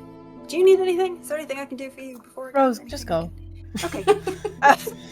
I will just, tuck the vials in her pocket and very awkwardly turn tail and leave. I think we'll, hesitate seeing Riva in the room, and we'll just kind of squint at Riva. I think I've moved towards the front door.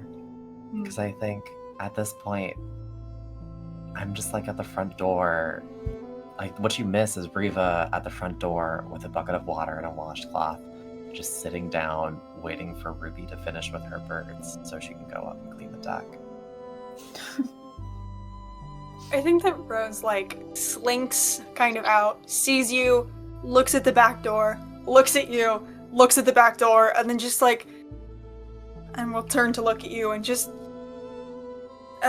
with nice artistry out on the porch. You're gonna give me a run for my money.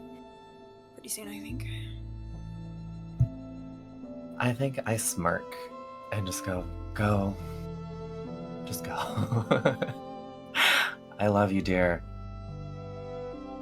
It's Back door's that way. Startles a little bit at this, and yeah, you feeling alright? You okay?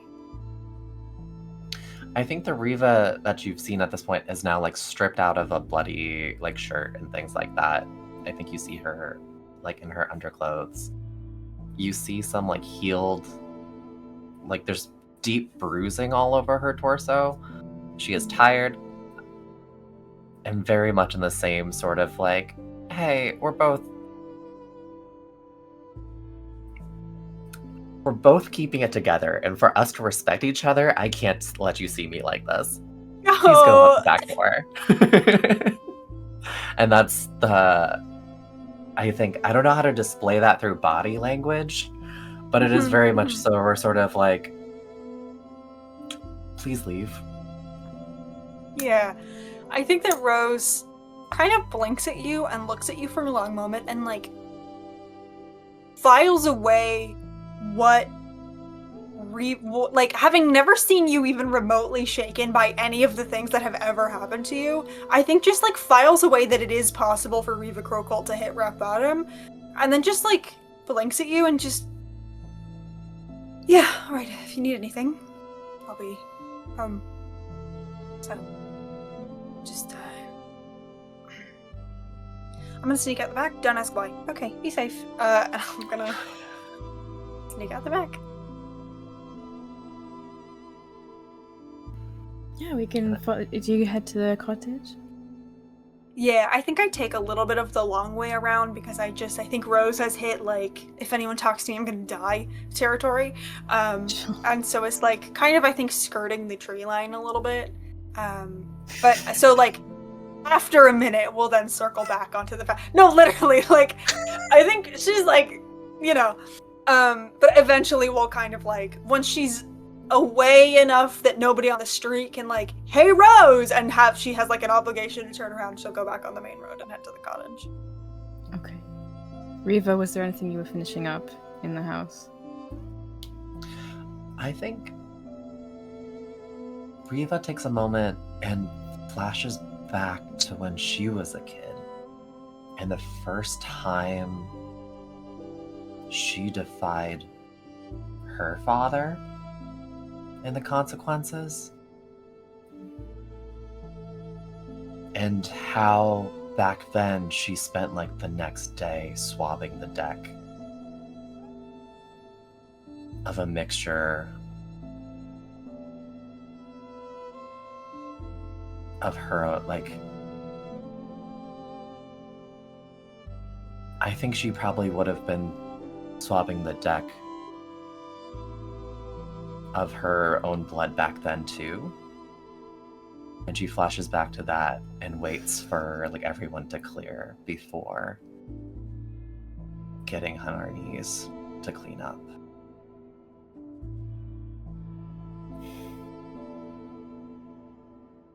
That like foamy mixture of like suds and like your own blood on the deck mingles, and you flash back to being in your office and the newspapers scattering in front of you filled with obituaries of your children, and that harsh laughter of your father on the wall behind you, taunting you, marking your failures.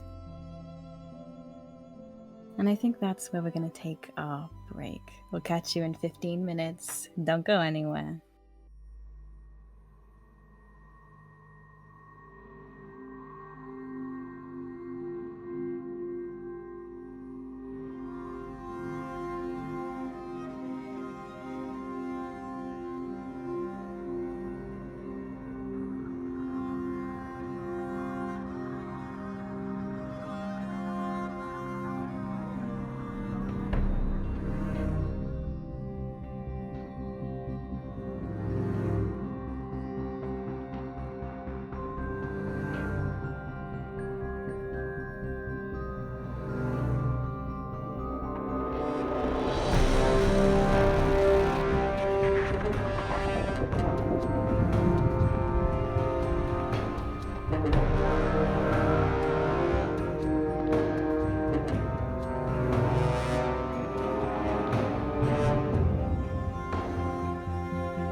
Welcome back, everybody.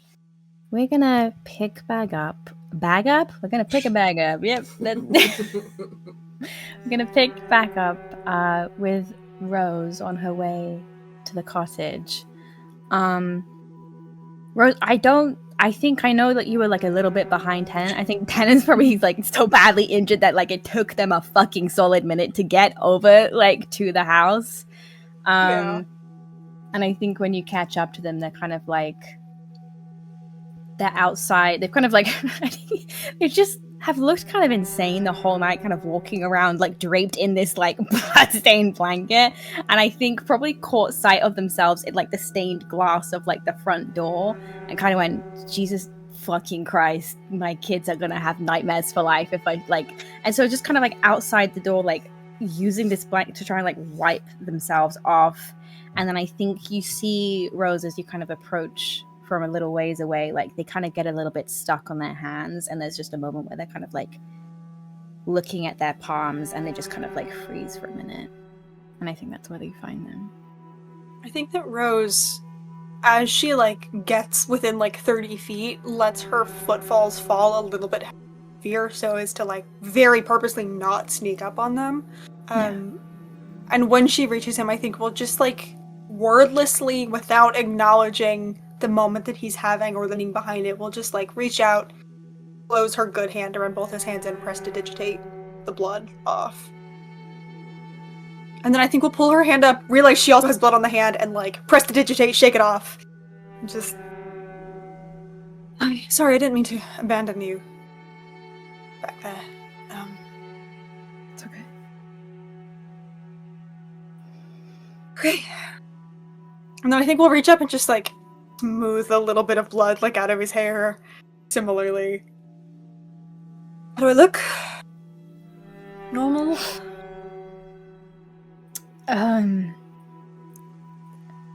They're probably asleep, so Yeah. fine. Can I, like I'm eavesdropping on my own house, make a perception check to, do I hear the sound of children screaming inside? No. Okay. Yeah. It's fine. Probably. Okay. I'll open the door.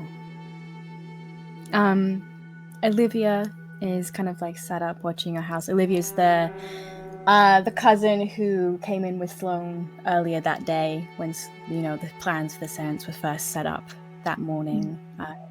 Probably the first time you've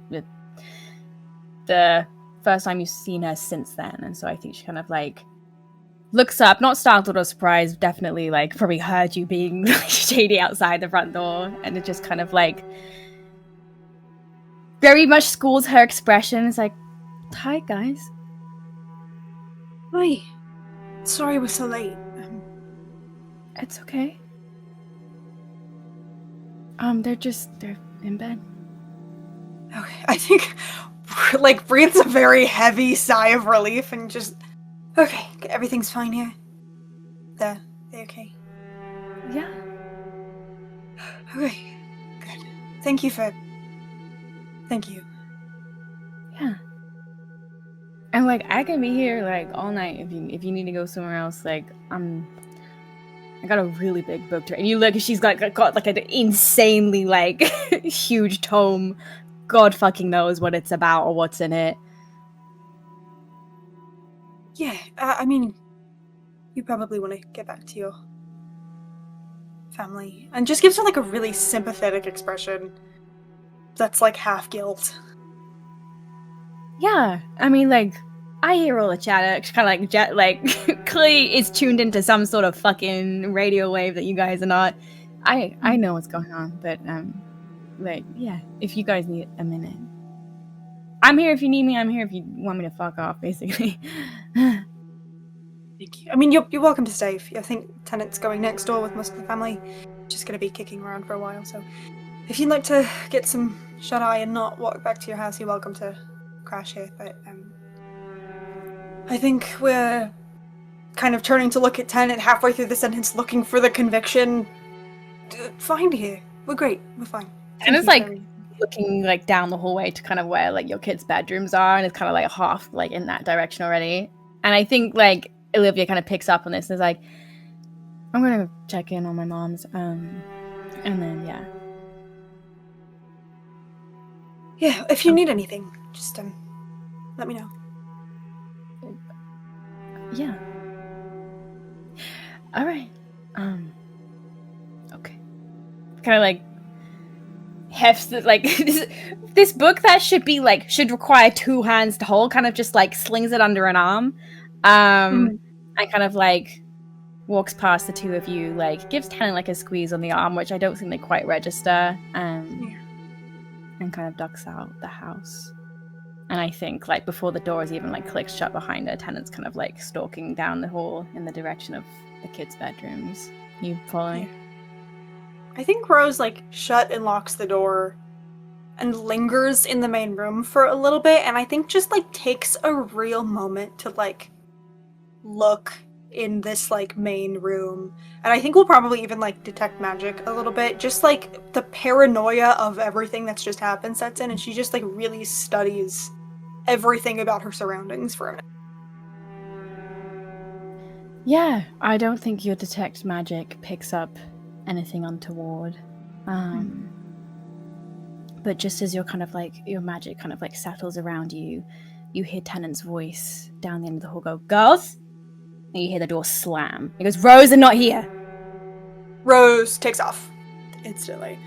I think trusting Tennant's, like, ability to check the room, I think Rose, like, what am I looking for? Like, whirls the door open to their bedroom and, like, looks in their bed. No, it's as you left it the morning before. Check the nursery, I'll go check the den. And just tears through the house. I think you hear the nursery door open and you immediately hear growling. I think Rose is gonna turn right back around and run back towards the nursery. Tennant's kind of like standing, the silhouette of his body like visibly like trembling. He's shaking so hard. Yeah. And you see curled up in Naomi's like big cot, you see your 2 twin girls with Naomi kind of in the center of them. And Tennant has obviously burst into this room with such ferocity that Kitty, your hellhound, has kind of like is like underneath the cot, like snarling at him. And he's just kind of like frozen, like chest like heaving as he like registers that like they're here and they're fine. And then after a second, he just kind of like holds out like the kind of flat of his palm, goes, "All right, good dog." And the growling kind of like subsides and into a whine, and she kind of like settles back. Yeah, I think Rose like half collapses against the wall outside the room for a minute and just like really tries to catch her breath. But like we'll reach out and I think like take Tennant's wrist and just squeeze it very tightly in like a "okay, we're good, everything's fine, we're okay" kind of emotion. I think like a beat later, you like hear like kind of like creaking as like someone in the cot kind of like shuffles, and just hear like a "Mom." Can I tell which of the twins it is? I think it's Elowen. Yeah. I think she just like takes a really, really big breath. And I think actually, because Rose is a Crowcolt and Crowcolts are reckless, we'll like take the sling off and kind of leave it on the side in the hallway and just like kind of duck under Tennant's arm to, "Hi, I didn't think you'd be awake."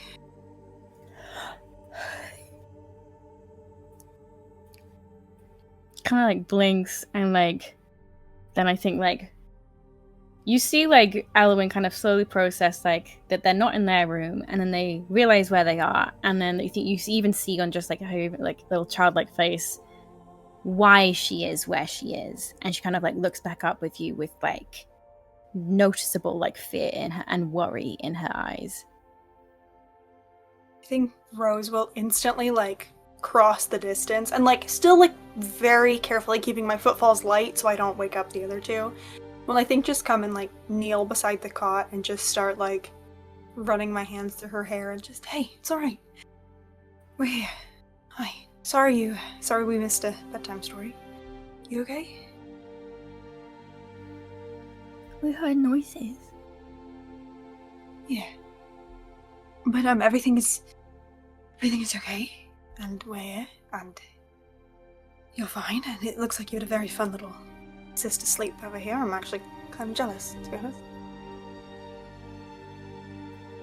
You're safe, and we're safe, and everything is okay. I think there's like a creak from kind of like the doorway as like Tennant kind of like steps on a floorboard and she like peers out of the cot, and again you see like a little like flicker of hope in like Ellen's eyes and she's like, oh, you're both here, and then she like looks at Tennant and like just keeps staring, and then he kind of like takes a bit of a step into the room. Hey. And you just see Ellen goes, what's wrong with your face?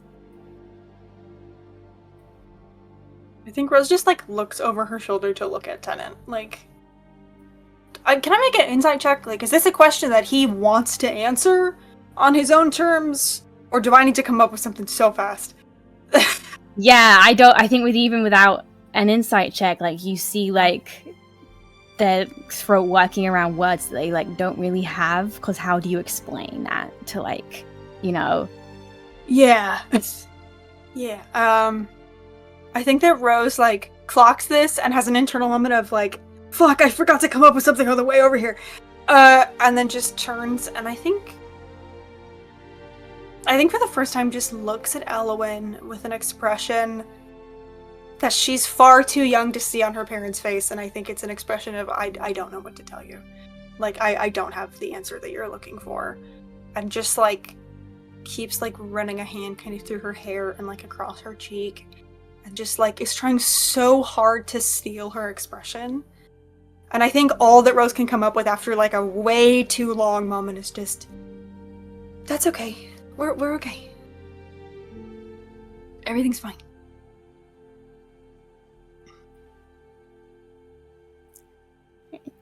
Is Grandma and Grandma okay? Yes, they're fine. And, your Aunt Ruby and Aunt Nadette are fine. And so is Sam. Everyone's okay. I think swallows are really hard at the omission of a name that is not okay, but just, yeah. What happened? I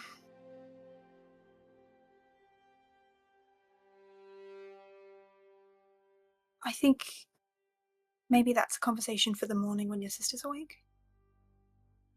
But, you were safe, and we're safe, and everything's okay. And, yeah. Do you think you can wait that long? I know it's not fair to ask, but I just... We could wake Aspen up. She wouldn't mind. We both know how grumpy Aspen is in the morning. I don't think she'll process a single thing either of us say. I think I could say to Aspen that the sky turned green and she would not even process it.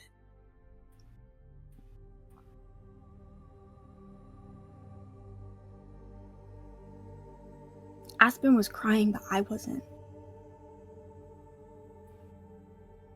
It would have been okay if you cried. Yeah, but I wasn't. Okay.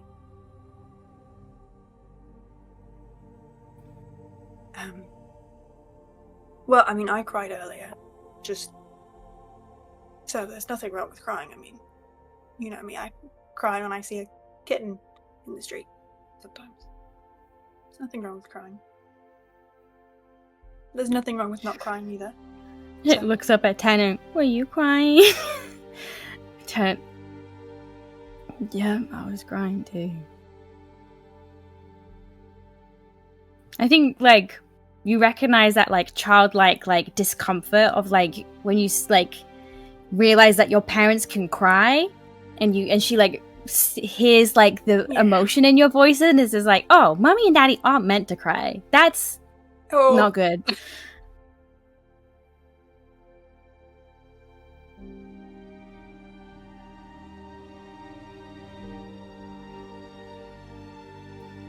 Kitty tried to get in the cot, but she wouldn't fit. Yeah, I'd imagine. But I mean, I'm sure that she just wanted to be close to the family, and I think I will stick a hand under the cot towards Kitty in a very like, I'm so fucking glad we got you, weird dog kind of move. Kitty's like chin is like, so Tennant's kind of like knelt down with you, and her chin is like in Tennant's lap again, and Tennant's actually like running his hands like over her head and like through her ears, and you can like hear like the dunk dunk dunk of like her tail against like the wood of the. Oh.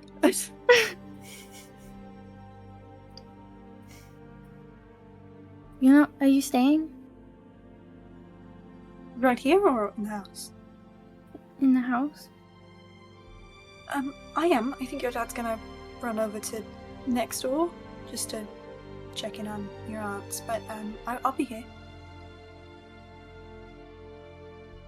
Okay. Are you coming back? I was like, yeah, I'm coming back.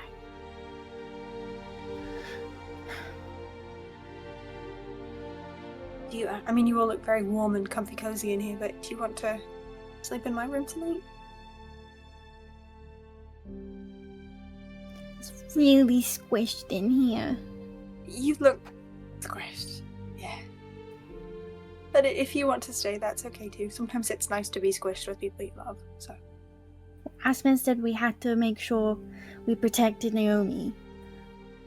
I think you like visibly see like Tennant sag, and like I think they kind of have to like put a hand on your knee to kind of like hold themselves up.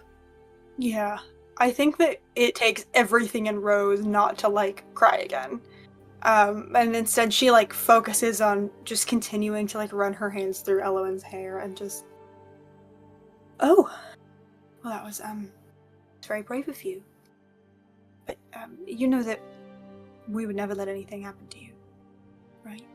But I mean, it's good for your sister that two very brave sisters were here.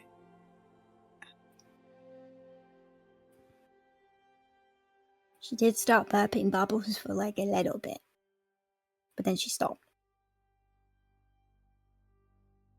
Yeah, it sounds like a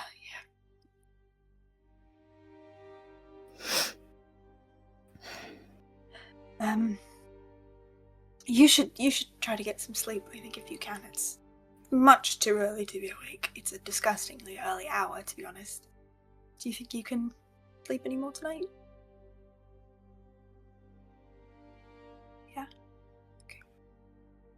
You stay in the bed with us? Yeah, I mean, I kind of like cocks her head at the bed a little bit. I don't know that I'll fit in the bed with this. In your bed. Oh. Right, that much more easily attained, yes.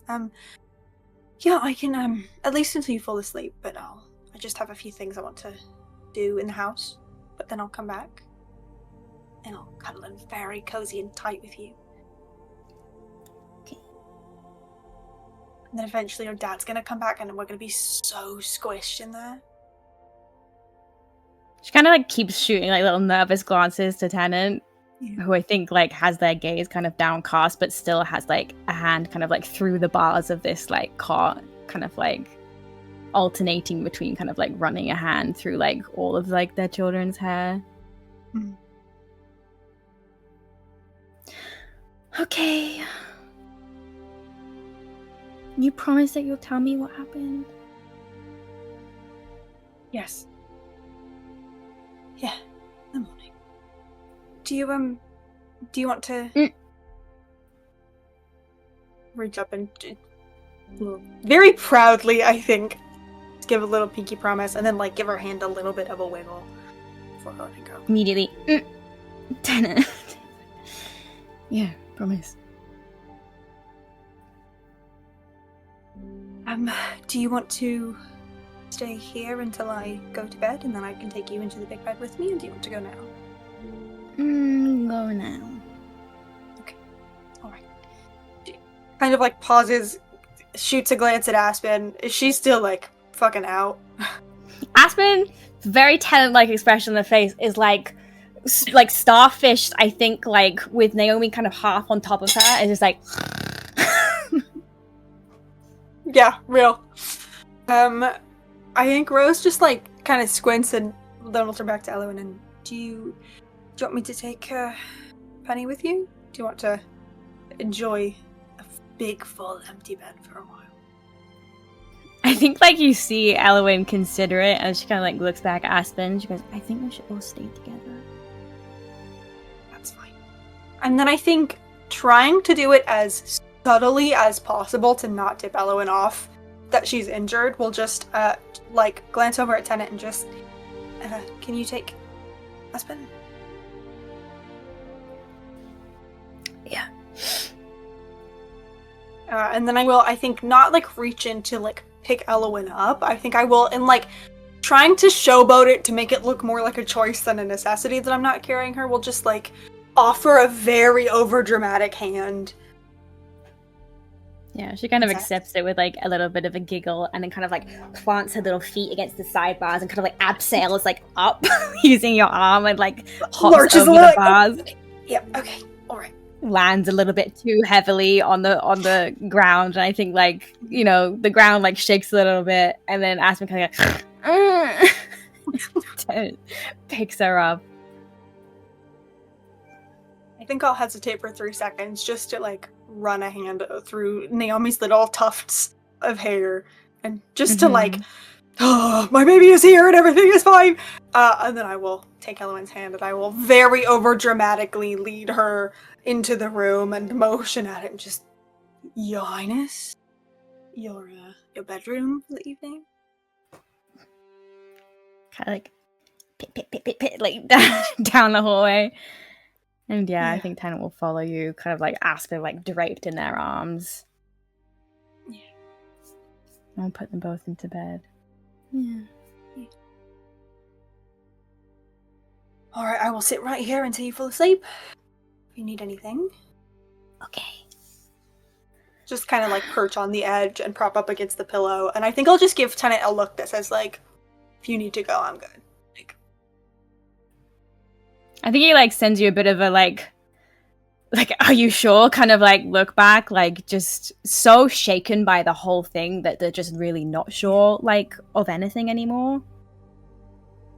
Yeah, I think the expression that comes back is like shaky, but it's a little bit of like just an exhausted, delirious, like, hey man, yeah, fuck it. It's all good. And not in like in a resentful way, but just in a like, this is what I have to offer you right now. Yeah. Yeah, we're good. And we'll just kind of give him like a little shrug while I run my fingers through Elowen and Aspen's hair and try to lull them both back to sleep. I think you see those same like stressed, emotive like tears in their eyes again. They kind of like duck their head to cover them, kiss you on the side of the face, kiss Elowen and Aspen on the tops of their heads. And yeah, they duck out of the room. You hear their footsteps kind of enter the nursery again as they pick up Naomi and then leave. I think, fuck it, we're gonna sleep soon. It's fine. I can use a spell slot to be gay. I think that as he like leans down and presses a kiss to my cheek, I think in like this sudden like burst of like panic and desperation to protect in a way that's tangible, Rose will just like reach up and like hold his shoulder closer, and I'm just gonna cast Death Ward, even though like I, the player, know it's fine. But just in like everything has to be fine. You have to go back. We'll just send a little burst of magic. And then I'll hang out with my kids till they're asleep. I think they knock out and like again and like with your like the comfort and safety of your presence, like Elowen falls asleep very quickly. And I will sneak out and I will make my way up to the den. And I think I will probably try to convince the cat to come with me for emotional support. Yeah? Yeah, I think the cat kind of like, you see the cat actively check that the dog isn't following, but the dog's very much like, it's like Kitty has decided that like, oh, guarding these children is my absolute life's work now, and is like sat in between them on your bed, will absolutely not go anywhere. Yeah. Yeah. Yeah, the cat kind of whines between your legs as you kind of go to the attic, is that what you're saying? Yeah, I'm gonna go up to my little den. I'll also put my sling back on when I go, because it's probably not good that I ditched that. But yeah, I'll go up to my little den where I paint. Mm-hmm. What are you doing? Yeah, I think Rose, like, doesn't close the door fully, I think just, like, closes it mostly, but enough that, like, if someone cries or whatever, like, she can hear. And just stands in this room for, like, a really long minute and just, like, looks around. And I think, like, begins trying to process what's happened today and then refuses to do so. And then just, like, almost like muscle memory from all of the times that Rose has, like, been haunted by something that's happened. Or, like, had a memory, like, lurking in the shadows of her mind. Rose will just go to where she keeps her canvases, her blank canvases. And we'll just pull her chair over and kind of, like, you know, fluff the cushion a little bit and get some of her paints and just very methodically, like, get set up to paint. And I think is painting before she even understands what she's doing. And what Rose is trying to paint is the moment that Molly was Astra and the sight of Astra in the library. And I think, like, is doing it because she needs to get it right and she needs to get it out of her brain. And, like, very much is not doing it in, like, a romanticized way. Like, she is not shying from the horror of it, I think. Even though I don't know that it really conveys on canvas because so much of it is just how she feels about it. Mm-hmm. And I think as she, like, paints and paints and paints, when she reaches the face, she, like, tries and stares at it and hates it and, like, scrapes the paint off and tries and hates it and scrapes the paint off and does this just over and over and over until, like, it's just like a muddy splotch where Astra's face should be. And I think, like, by this point, I'd imagine it's been a while and she's exhausted and her everything hurts. And I think the frustration just, like, and, like, I think almost, like, betrayal of, like, Molly owes nothing to her, but just the betrayal of, like, this person using something so vulnerable against Rose overwhelms her. And I think that Rose, like, snaps a little. And in this, like, way too early morning, forgetting to be quiet, forgetting to hold it together, just, like, reaches up and just starts, like, clawing at the canvas and probably, like, uses the, what's it called, like, the spade, the little thing you use Little to, like, spatula, scrape paint. yeah. I think he uses it to, like, slash into the canvas and begins trying to, like, rip the canvas off of the, like, wooden backboard. And then the minute she, like, succeeds in it, which is hard because she only has one arm, really, and probably does not do good things to her healing arm. But, like, once this has been destroyed, I think just stands and looks at it and looks at the paint on her hands and suddenly feels like it's like she needs to keep going. Like, this isn't enough. And I think we'll turn to the box of paintings of, like, the Oaken Court and Everglen that have been out since, like, a year before when they were investigating. And we'll just, like, sit on the floor, tear open this box, and begin trying to, like, rip the canvas on as many of these paintings as she has the energy for off of the wooden back and just destroy this work. And just has a little meant to be about it. As a treat. Yeah. Yeah. Probably scares the shit out of the cat also, because she's not being very quiet about it, but... I think you definitely startle the cat, and then, like, once they kind of, like, startle and, like, run away to hide, I think in the aftermath of this, like, destruction and your chest is heaving, like, you kind of see these, like, two orange eyes, like, watching you from a dark corner, just with a little bit of, like, just not in fear, but just kind of, like, observing you in this moment. I think Rose is, like, hunched over on the ground, but, like, I think her, like, good hand has, like, torn into her hair and left a streak of, like, multicolored muddy paint through the white of her hair. And I think by the time she notices it, has, like, marred this room and her person with just, like, paint. And there's probably fucking staples everywhere. She's probably bleeding a little bit at this point because she's not being cautious about it. And we'll just look up and, like a deer in the headlights, will just freeze. And I think is speechless. Like, genuinely out of the appropriate way to react to this situation, to being caught in this situation.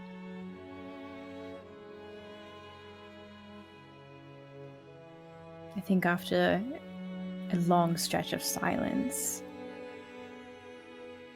your cat kind of like slinks out of the darkness and kind of like slinks over to you and just kind of like rubs their head up against like the side of your thigh and kind of like winds around you. And then I think Are like the kind orange of eyes my climbs up cat? Yeah. I thought it was my child. Oh no! I would not Okay. do that to you. much. Okay, let me wind that back a little bit. I think Rose like sags a little bit and just. Sorry, Thorn. And just like extends a little bit, probably like paint smudged, slightly bloody hand out, and like tries to prestidigitate it off, but doesn't really have the energy to do it. But we'll just ends like a peace offering. Hold a hand out to the cat. Yeah, kind of like rubs up against you. Too many fucking things in this family have orange eyes. Real. One less now. Hey! You did it. Oh. What do you think Rose's like final kind of like thoughts are as the dust settles from this destruction? I think that like in this just like really raw exhaustion, I think the only thing kicking around is like it's a mixture of like what the fuck was the point of any of this? Like what was the point? Is there a point to anything? And then I think it just like as it settles into something like stubbornness is not the word, but like grit maybe, or just resolve to like get up, to like keep getting up, and to get up in the morning and to just to be like, you know what, fuck this, maybe I'll die, maybe I won't die, but I'm not gonna make it fucking easy either way. And just like really steels herself. And I think with the last bit of energy she has for the day, I'm just gonna grab a sketchbook and I'm gonna start trying to draw what Molly looked like in her like not pretending to be someone else form.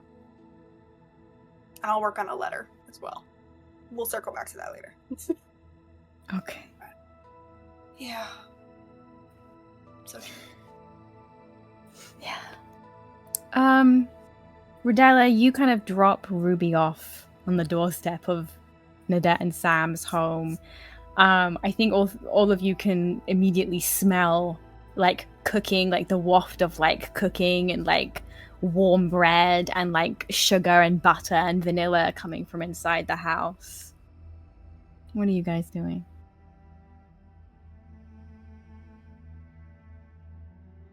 I think wordlessly Nadette throws open the door and is, we're here and we are so tired. And kind of helps Ruby in a little bit, and is making a big deal of helping Ruby in through the door. Like, come on, let's get you in. It'll be okay. Come on. I think for probably the first time in her life, Ruby does kick off her like muddy and bloodstained boots and leaves them at your door instead of just tracking shit into your house. But is just absolute, like, is accepting the help but bitching every step of the way. I think Rodella stays outside, and I think she just kind of watches the two of you walk in this display. And then I think she catches Nadette's eye and just kind of like gestures that she's going to leave. I think Nadette just taps her wrists like, be back soon. Or in bed soon, either one, but like... I think Rodella just gives one more very long look between the two of you. Kind of like almost like just framing this moment. You're fine. You're breathing. Everything's good. And I think her hands kind of flex at the like lack of weight in her arms. And she takes a deep breath and turns around and heads back.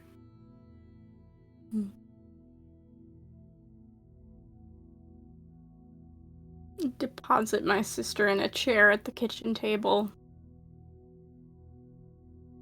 You get a very strong cup of coffee kind of like planted in front of you. There's probably something extra in there too, and Sam kind of winks at you. God.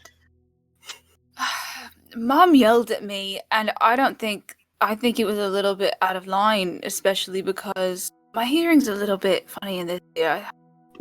Go away. But she certainly didn't help. And, you know, this is really good and really, and, your house is really lovely. I don't spend enough time here. I just kind of like put my hand on your forehead, like checking for a fever. Like, I know I have a concussion, but what's going on up here?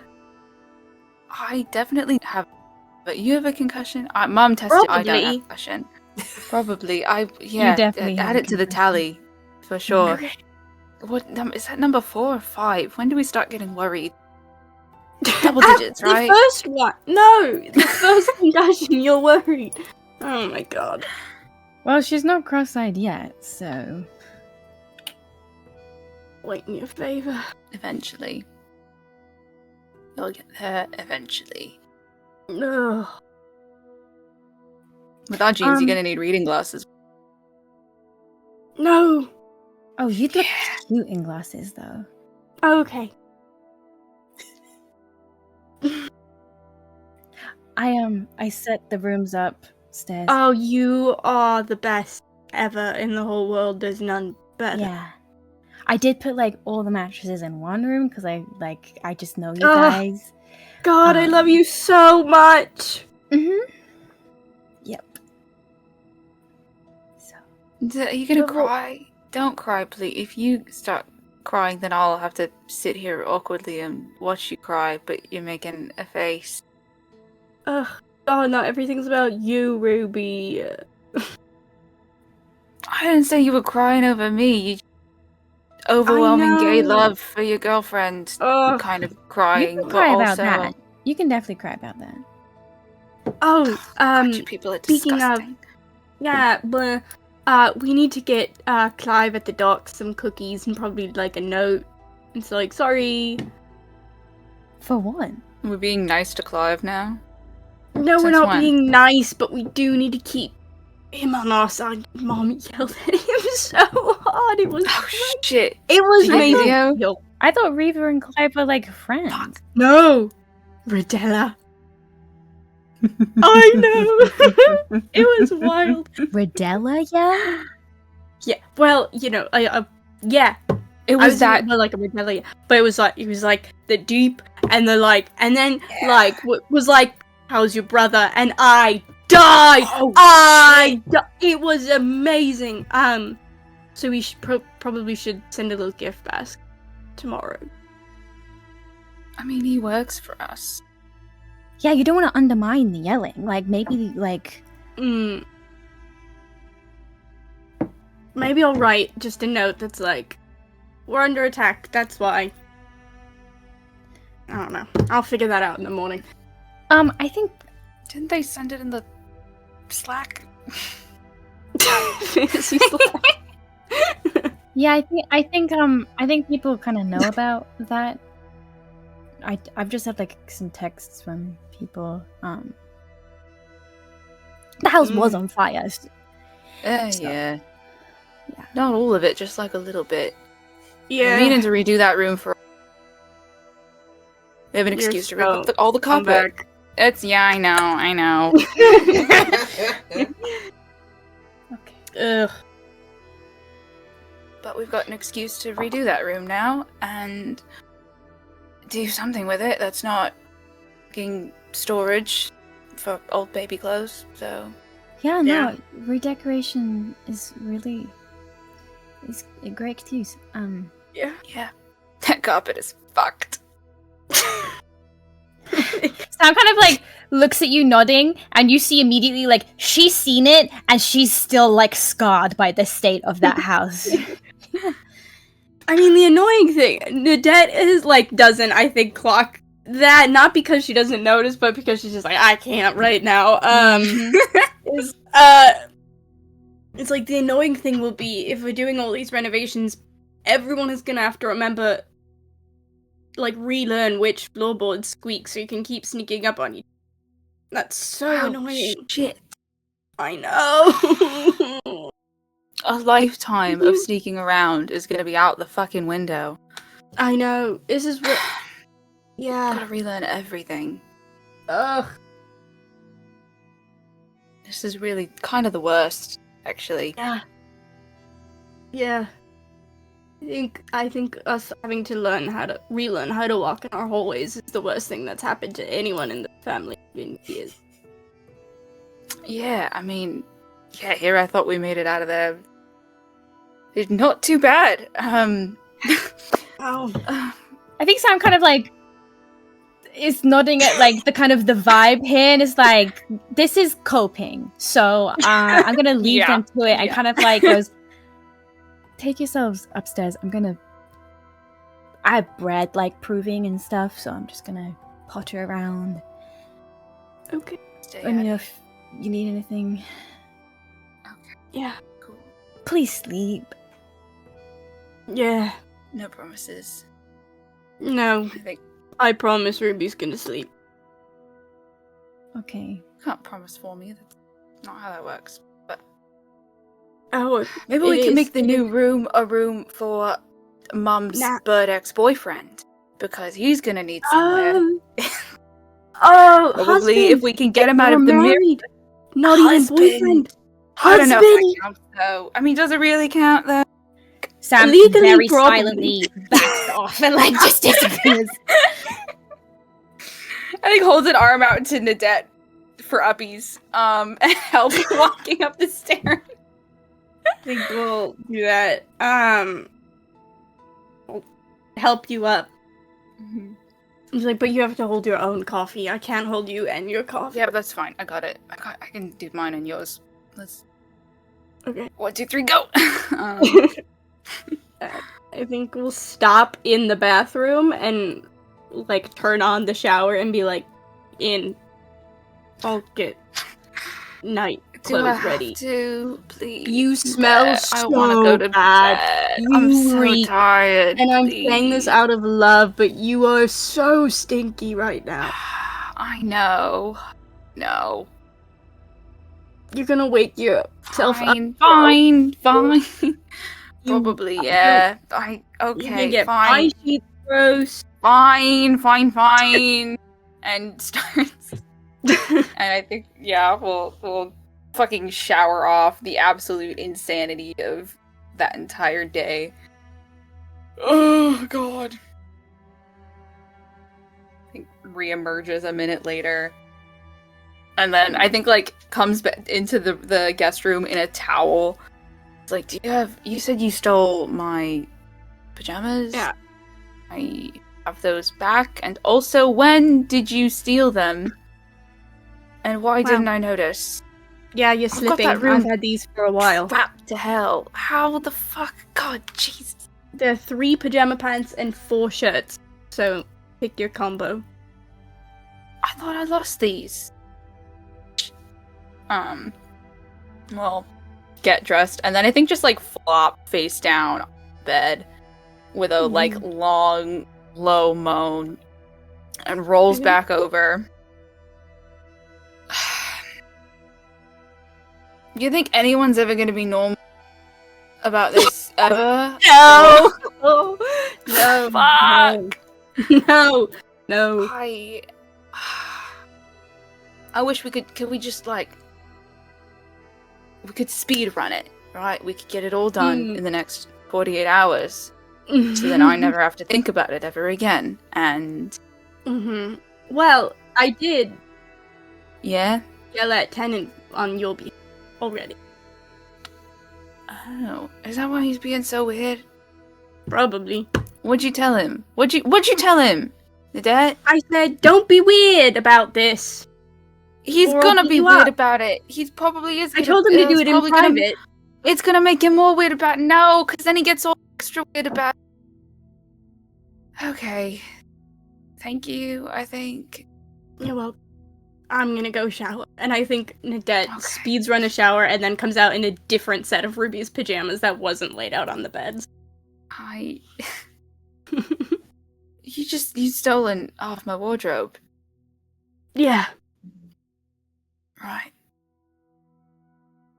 come here. I think Lays just kind of flops on the bed and then, like, pulls you in a little bit and then, like, it starts out as, like, a gentle hug and then squeezes so hard, like, almost aggressively, like, ah! Ow!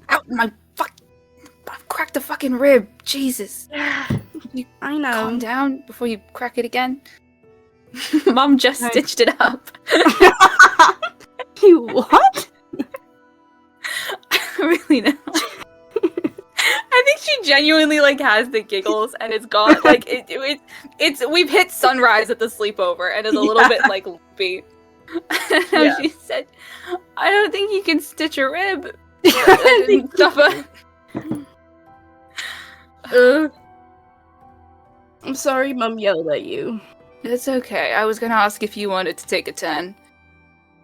Why would I yell at you? I don't know. I'm already making you snuggle with me. I feel like I've put you through enough. That is very true, but I don't know.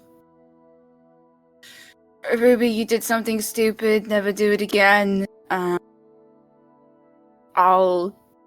was gonna say kill you, but that would defeat the purpose. I'll be angry with you for blah blah. Well, it feels like you've already given yourself the speech. What do I have to add? Yeah, I guess so. Go to bed. Seriously though. No, I'm trying to like actually be serious about this for once. Like I felt it. What? What you did.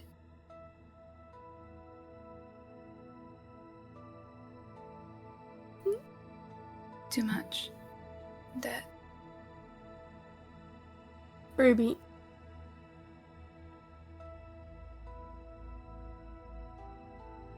You deserve everything. Can never be too.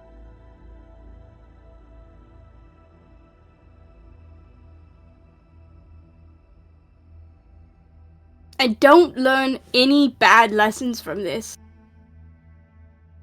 Like what? I don't know, you're probably gonna pick some, and I'm gonna say that's a bad lesson to learn. Uh-huh. Yeah. Sure.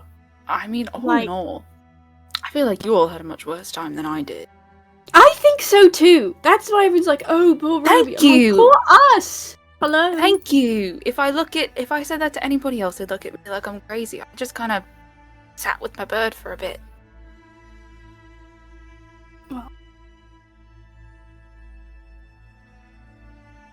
Listen, we are not.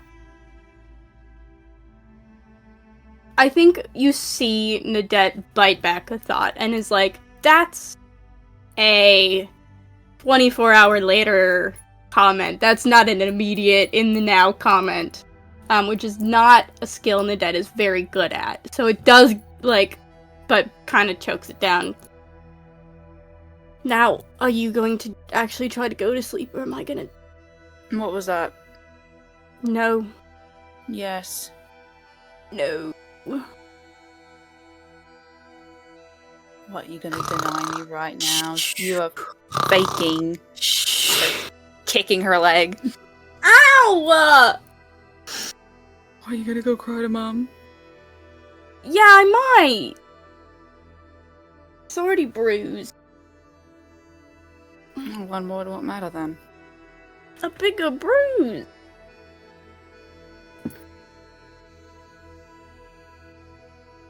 Fine. Go to sleep. Go to Put it in sleep. my pocket for later. We're gonna deal with... Go to sleep.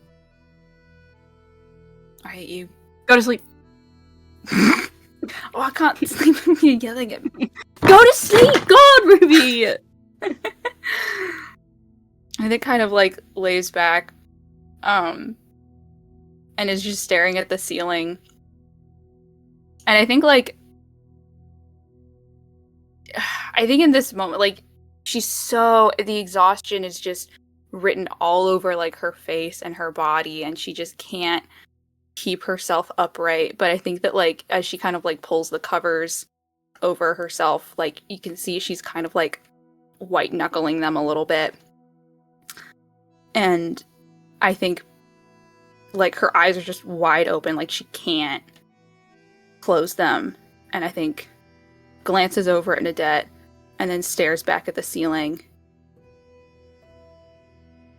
What if it doesn't stick?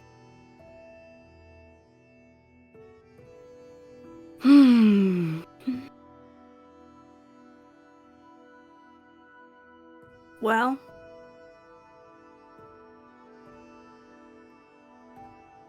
we'll do it all over again.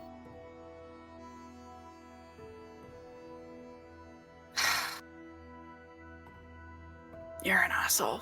And turns I over. know.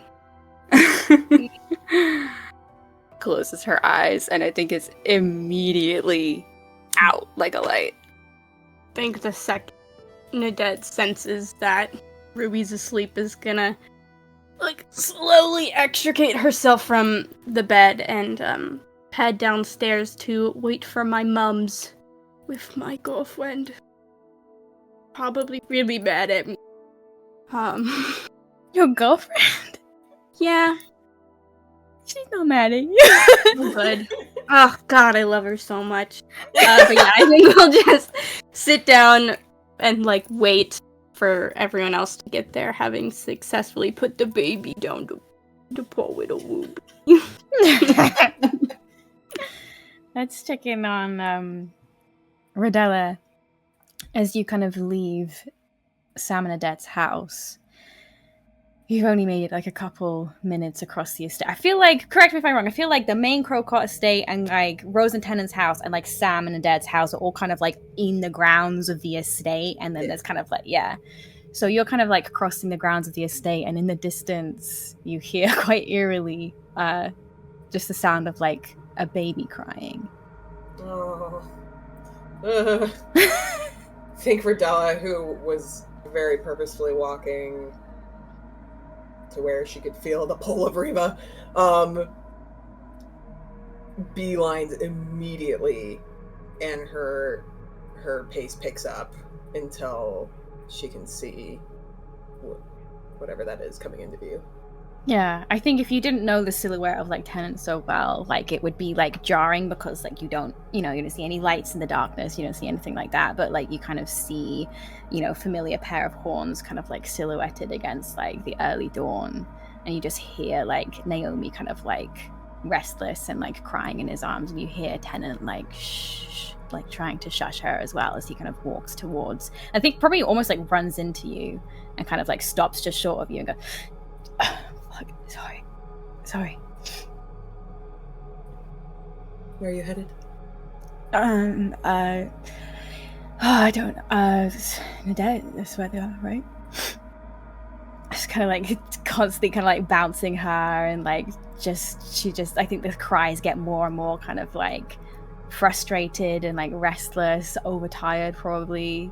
I think Rodella just holds her hands out and says quickly, like, I can take the baby. Sorry? I think it'll be a little bit hard for you to get rest. Where are you going?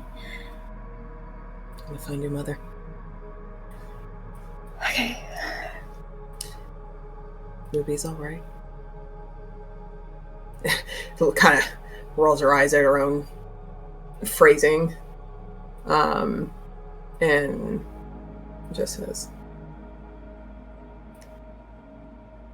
I think the three of you could use each other right now.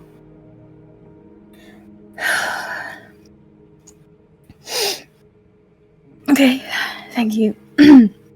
I think Rodella quickly, holds out her hands for the baby, but also just kind of holds out her hands for Tennant. I think he like carefully maneuvers like Naomi into your arms, but like doesn't go to you. I think is like trying to hold it together. But I think when like you take Naomi and she kind of settles against her chest and stops crying, I think you see like something kind of splits in his face a little bit.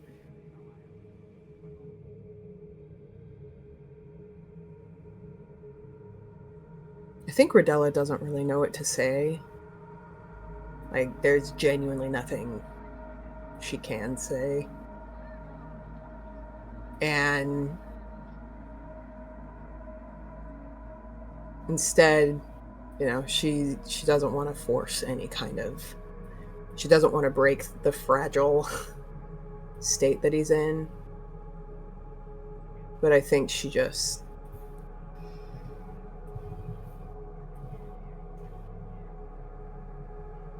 kind of reaches out a hand and wipes a smudge off of his forehead and brushes his hair back behind his ear.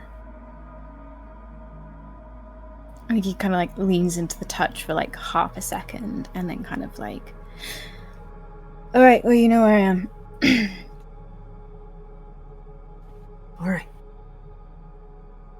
And then walks off.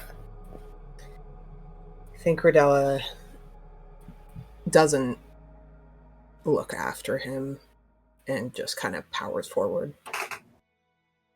Yeah, Riva, where are you at this moment?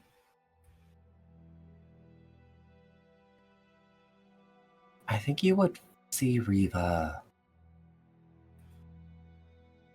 on all fours, scrubbing away at headlines only she can see.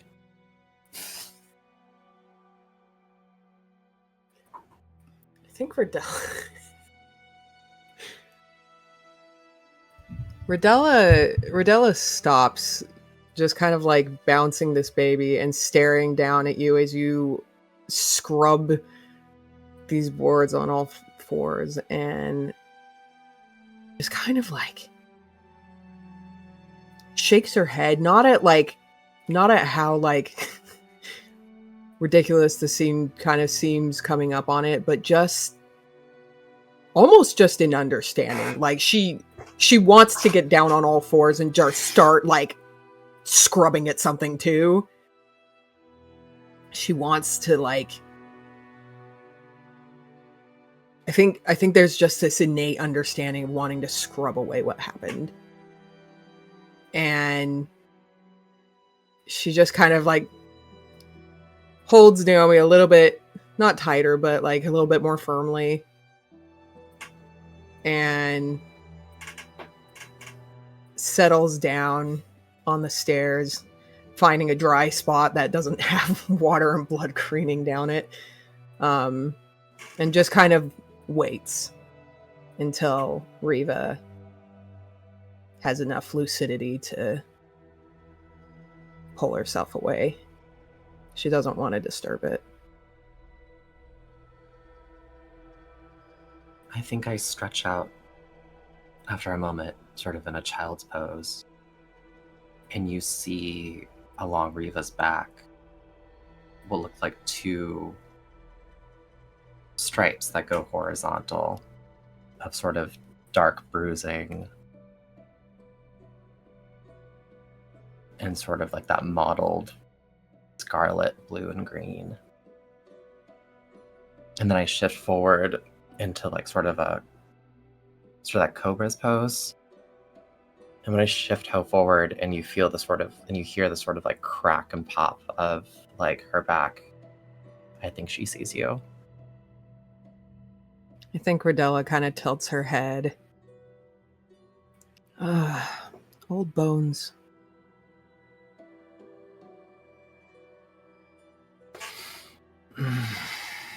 Old bones. And then I like sort of crick my neck. Pop like a shoulder.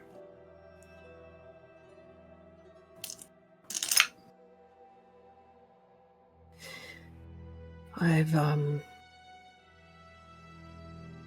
made arrangements.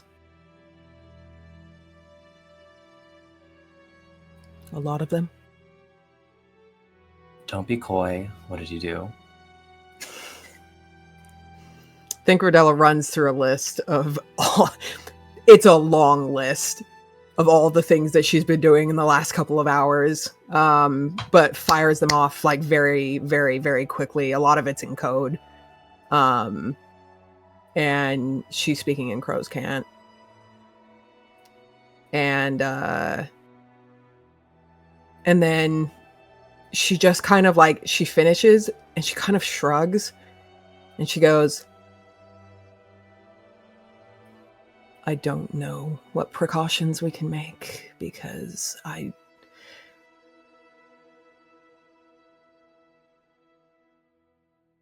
we've never...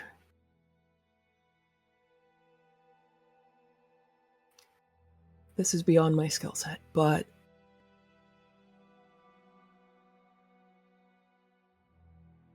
maybe it'll help.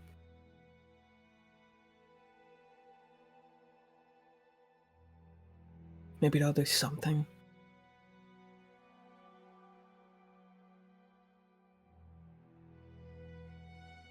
Something. And I think you can see a little bit of a frantic look in her eyes that she's keeping just kind of simmering beneath the surface.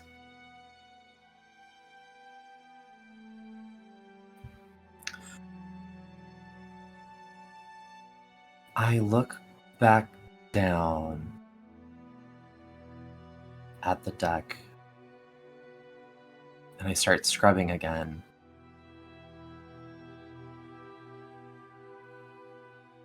And then I ask,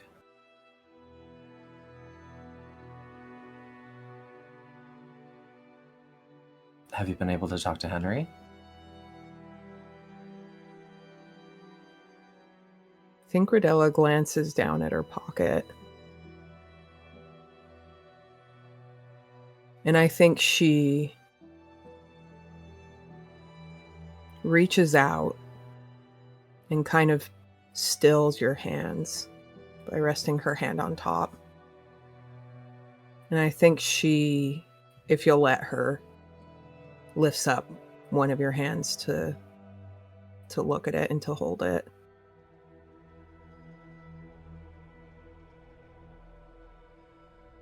I think you hear tears hit the deck.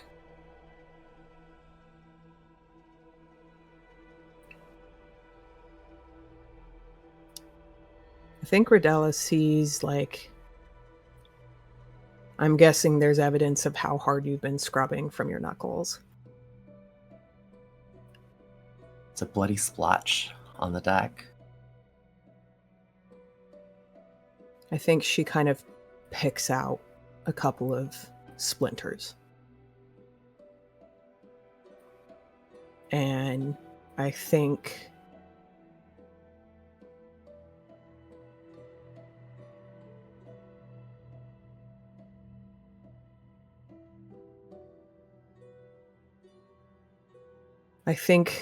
in this kind of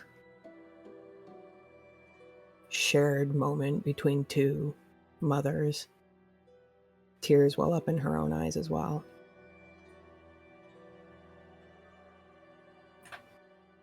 But also in the shared moment between two partners, I think she just tries to kind of pull you away from the pain that you're kind of inflicting on yourself,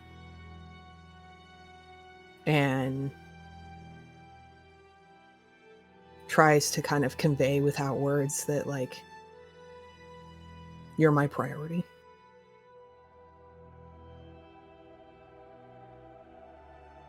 No, stop. I need to do this. I need to clean up my own mess.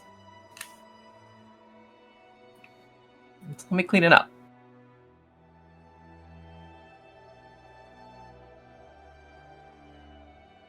Please, dear, please.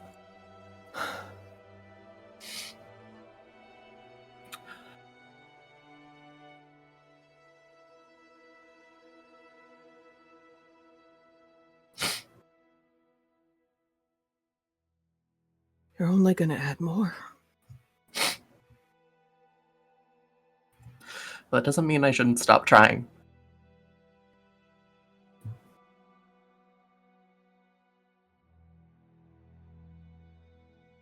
Can I help?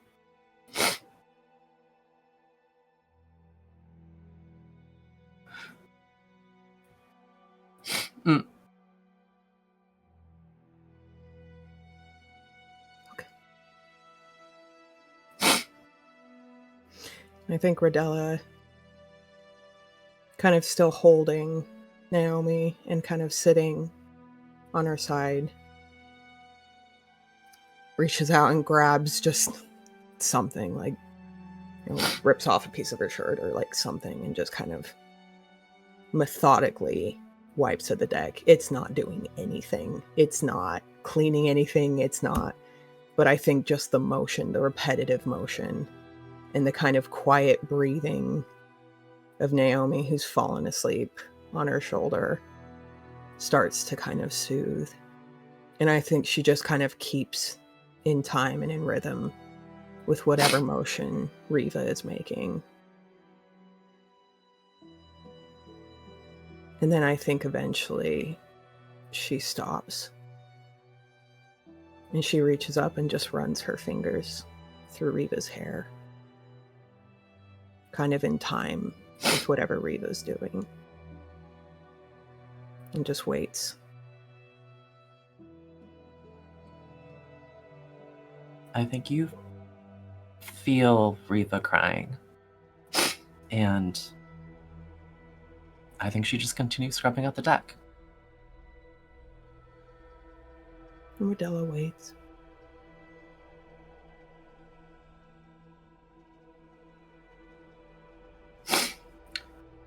And Riva keeps on swabbing the deck.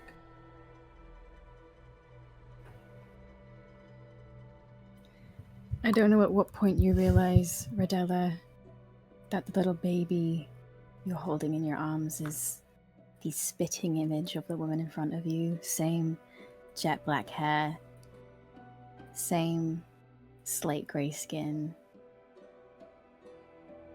You see the same person depicted in front of you. Towards the end of their life, traumatized, carrying 50 years of heartbreak on their shoulders, and this unscathed 1-year-old whose life has only just begun.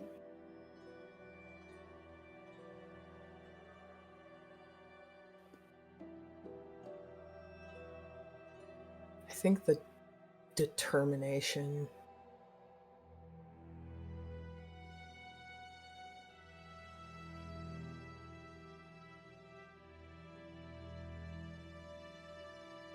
to ensure that, like, I think it's a different kind of determination that kind of hits Rodella. I think for a long time, the determination has been to keep everyone alive. But they've just experienced the worst. And I think there's almost like, it's not a freedom, but it's almost like an unlocking of these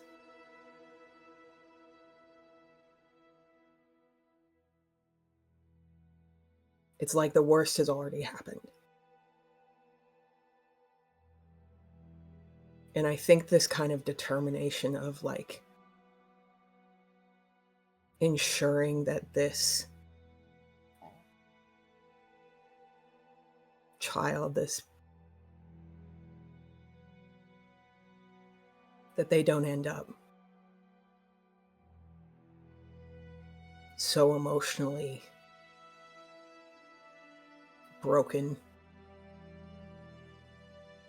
that they can do nothing but scrub a deck that's already clean. And I think Rodella just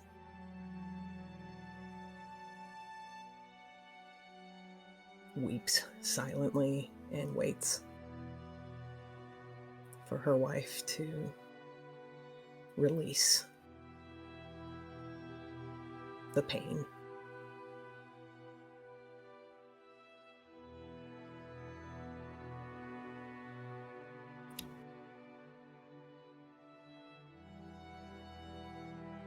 Riva, do you do anything before we move on?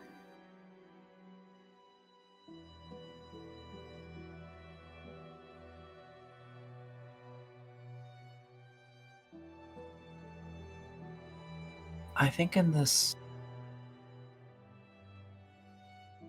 moment of feeling of, and just like this emotional release of the fear and worry and her concern, and after seeing her daughter die and come back, and the fear of this happening again, I think it's the fear of it happening again.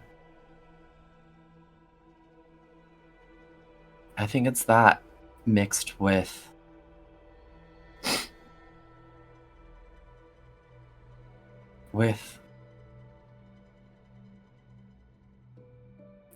something that she recognizes really ugly in herself. And it's the side of her that reminds her the most of her own father. And it's that side of that hunger for revenge, of blood, of wrath, and this sick little glimmer of, oh, it's gonna feel so good. Like that. When that feeling, when her feeling of fear is taken over by that feeling of hunger and thirst, I think that's when things start to change.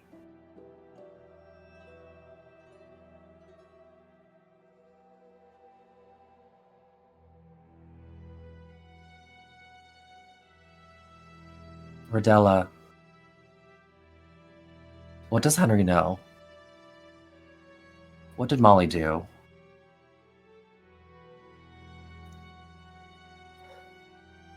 I think Rodella reaches out and grips Riva's hand. Let's go inside and talk to him.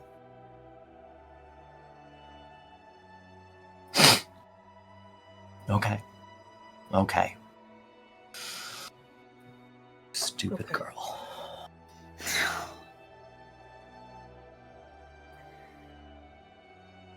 And then I get up. And I reach for a coat that's not there. You guys are fucking killing me today. Gonna throw up. Oh my fucking god. Give me a You did this to us! Sorry! You did this!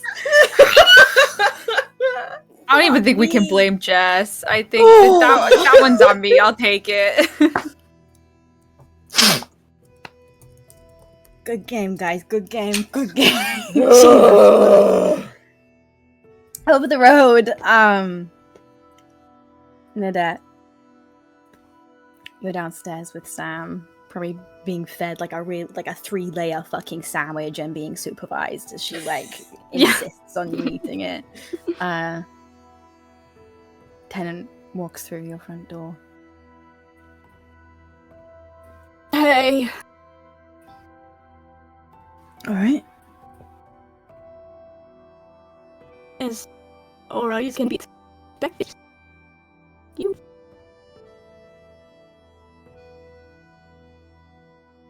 Sit down, please. Oh my god. You're gonna fall over. You're breaking up a little bit, Mara. Ah! Sit down, please. You look like you're gonna fall over.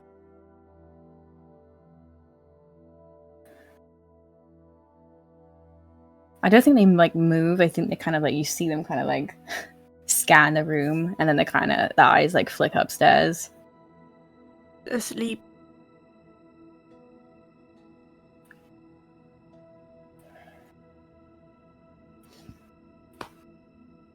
I'll come back down in a minute. Give me a sec. Okay.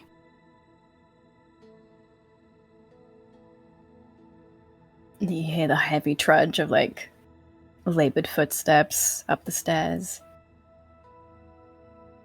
Yeah, I think Tenant slips into the room you're sleeping in, Ruby. Or are you still sleeping?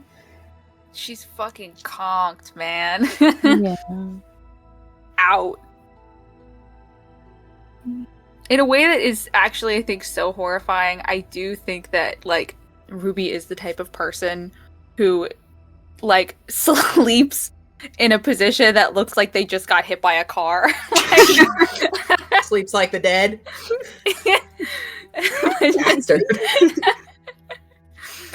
Like a fucking chalk outline at a crime scene kind of position.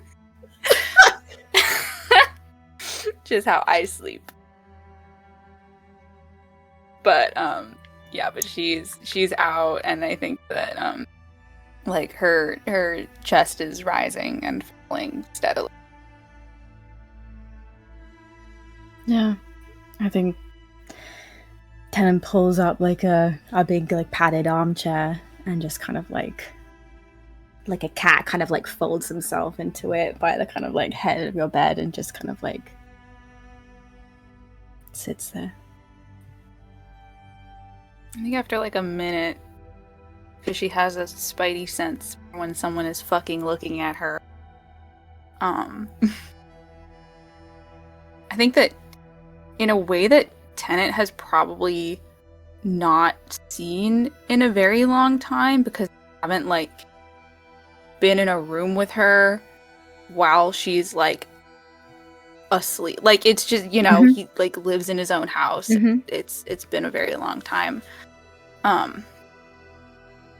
After a minute she like rockets up and like sits up in bed, eyes wide open, and it's just like grabbing the sheets. Her eyes are kind of like wide, and breaths looking around the room, not really knowing where she is. But then sees him, and it's okay. Yeah. Sorry, this happens sometimes. I'm okay. I am. I don't even know what I was dreaming about. So it couldn't have been bad.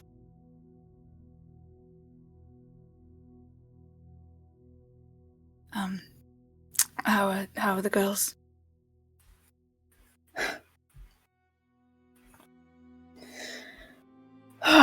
Probably fucking traumatized for life.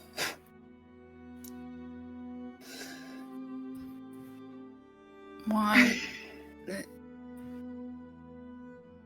don't know anything. I mean, you know what it was like for us is you can't hide it. Yeah. They were hiding and he was caught. God.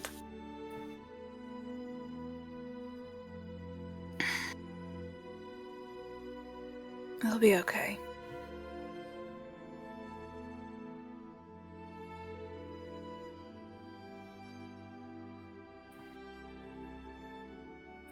What about you? Still exhausted, and everything kind of hurts a bit, but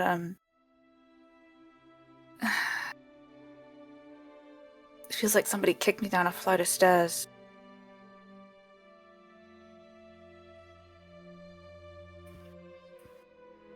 Nothing that won't heal.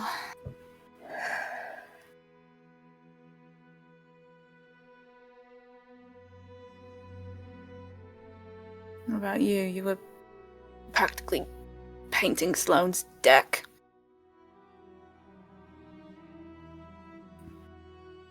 I think that was Mum, actually. Oh, great. Wonderful. Bad enough we've got one artist. An artist and a theater kid.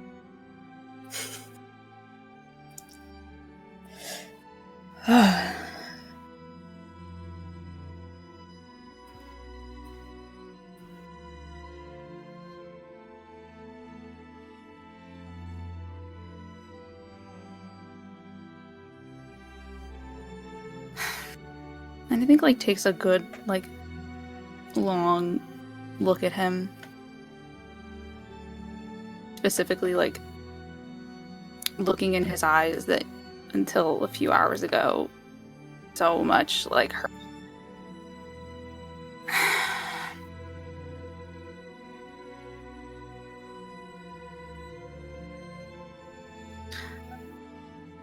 I'm not going to tell you that you shouldn't have done that. Because I know that I would have done the same.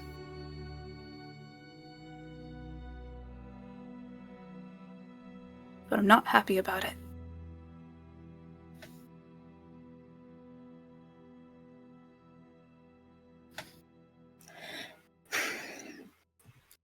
Ditto.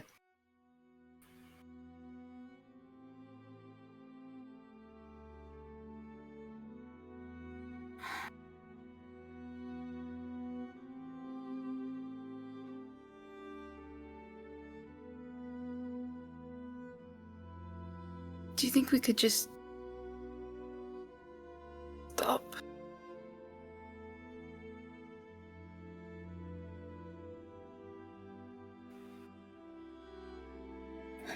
Stop what? I don't know. Trying to get ourselves killed for each other before the other can beat us to it.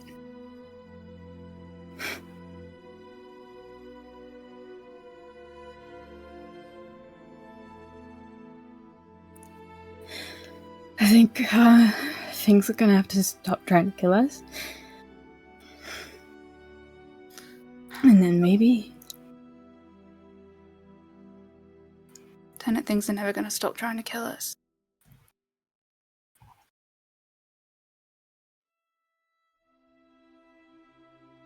Unless we fuck off to some other system and change our name.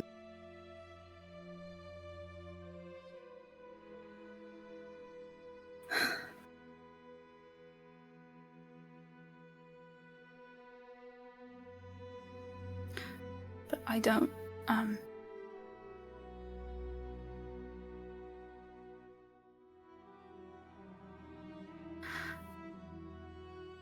already afraid of, a lot of things, and I don't know how much longer I can keep being afraid of that. I don't wanna keep doing this. He just pushes himself off the armchair and climbs into the bed and just kind of like wraps you up.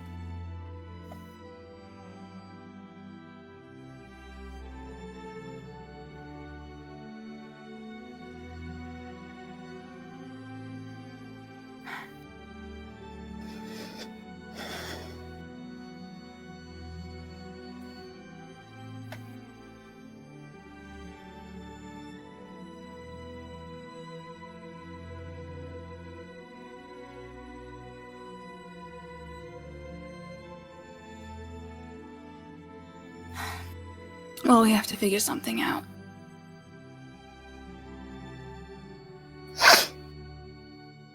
Alright, well, you let me know when you do. Oh, I have to do all the work.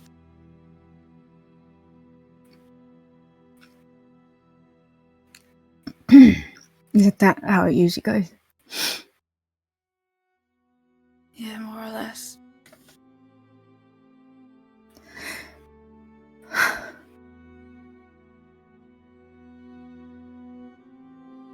I'm sorry I scared you.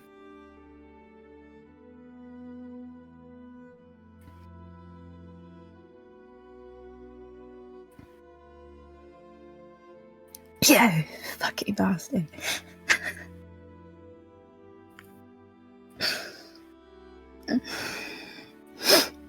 You know, if I thought that I had choice. I know. I know. I'm so fucking angry at you, Ruby. You gotta get in line.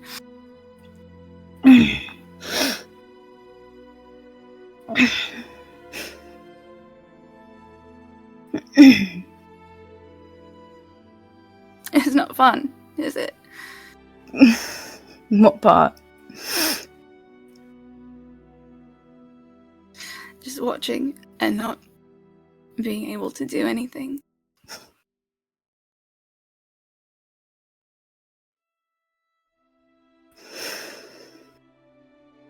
Wait, trying to teach me a fucking lesson? And you're fucking psychotic, actually. Don't. Well, I mean,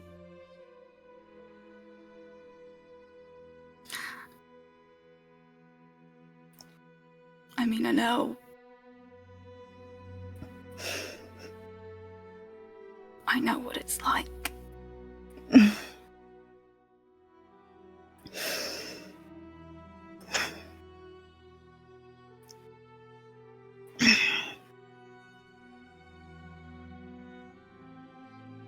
I know that it took a while, but,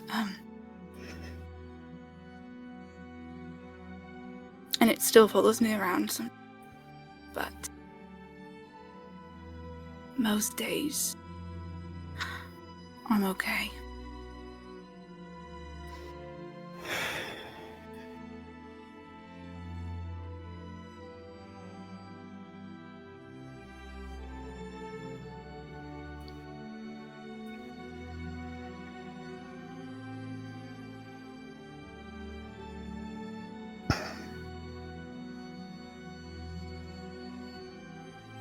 No, you're right. We're gonna have to figure out a way to fucking stop doing this, because I don't think I could fucking do that again. This fucking sucks. Yeah. And at least you had Mum to take charge and come in and fix things. You and Rose had that drunk idiot who probably couldn't apply a fucking bandage if it landed on it. Be nice about my friend, You're please. so stupid. No, Shut I up. don't want to.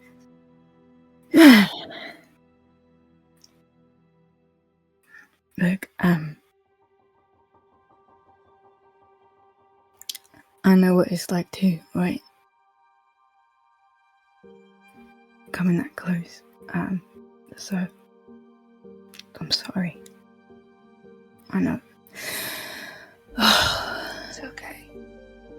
I wasn't...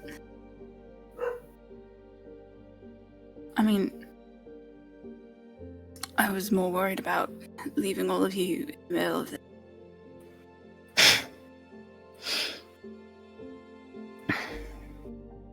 No.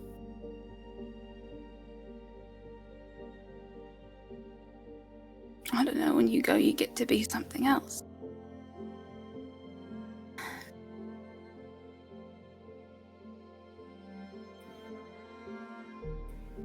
It's not like I have a death wish or something, but... You fucking fool me. I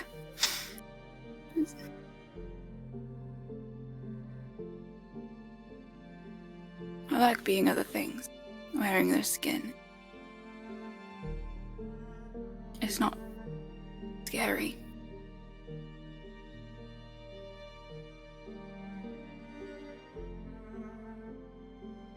Like after a beat, he kind of like pulls back and kind of like pulls back your own head to look at you and goes, I don't fucking care. You don't get to reincarnate. That I don't. I know, stay as you fucking are, please. I know. You can be a crow when you're fucking 80 fucking 5 and you have no fucking teeth left. I don't give a fuck. Okay. But not because you told me to.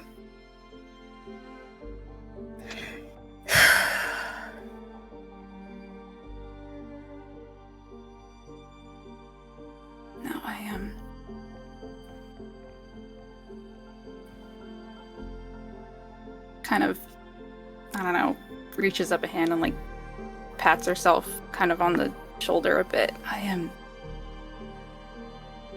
like this one still.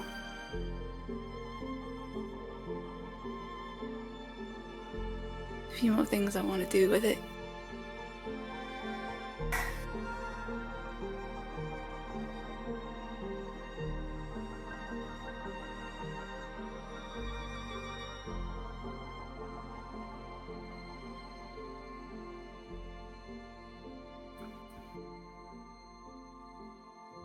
Like what?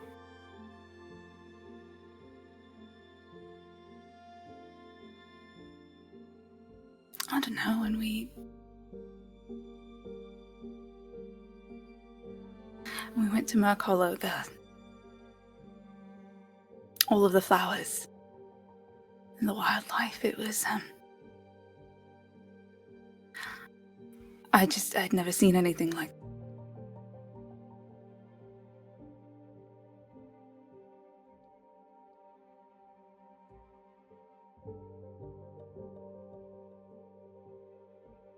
And, they've got these gardens in the storming system. You can take a boat on the waterway and you can actually sail from one end of the planet to the other and not ever have to set foot on land because all the waterways are connected.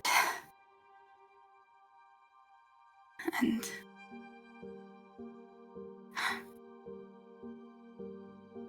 I don't know. It's too far. We've got a lot to do, maybe.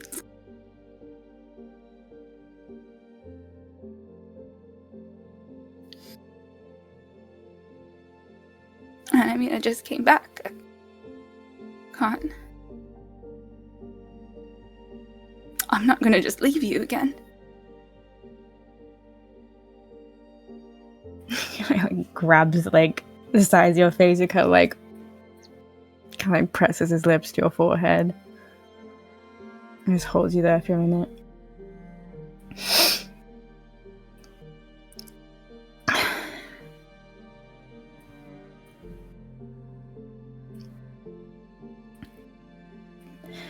Rubes, if we fucking get through this one and make it out the other side in one piece,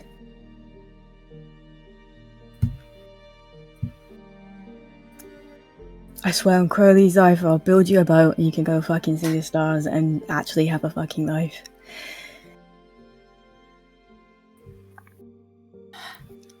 I think that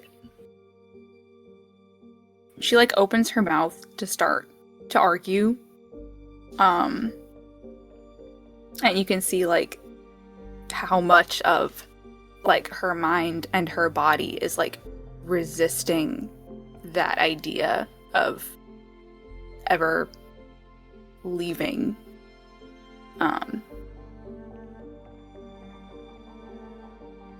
But there's that part of her that wants it so bad. That part of her that she spent years refusing to look at or acknowledge or feed because she didn't think that it was possible. It wins out.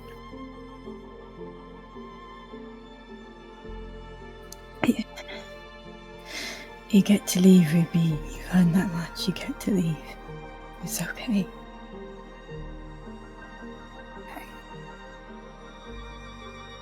I'm gonna come back. Yeah, you better fucking come back. Okay.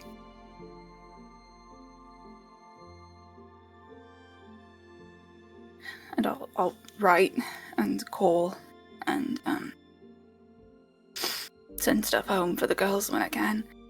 And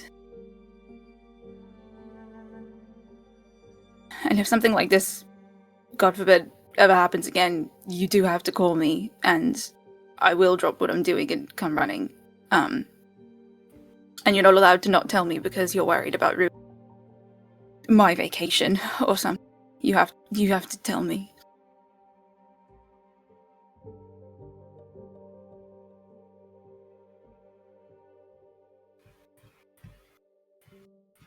Okay. Okay.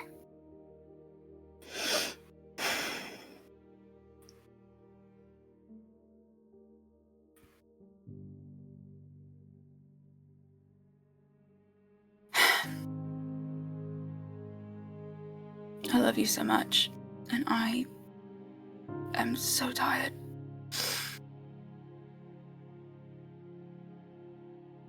Yeah.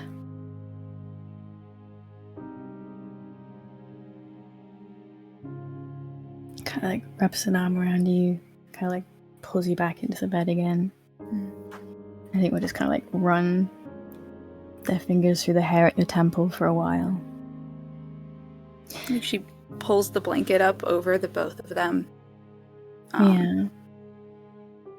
And I think like takes one of Tennant's hands in both of hers, and like she's just trying to warm it back up.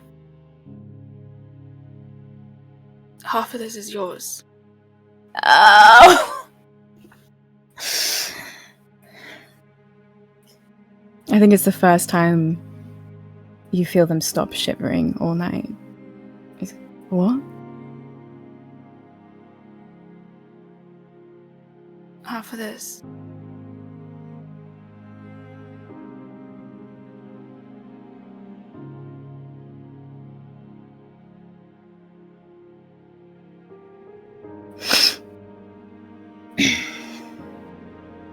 Oh yeah, you're gonna give it back? If I knew how.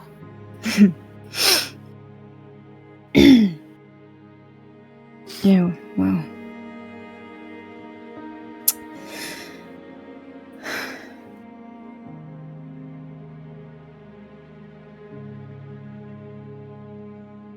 Look after it, yeah.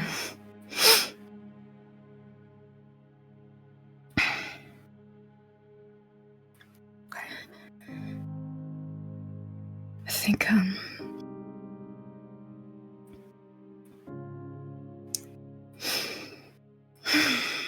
all the things I've used over the years to save my life, save other people's, have all kind of been like the shittiest, sickest, worst parts of me. So I think it's alright this once you get something good. I think that's fine.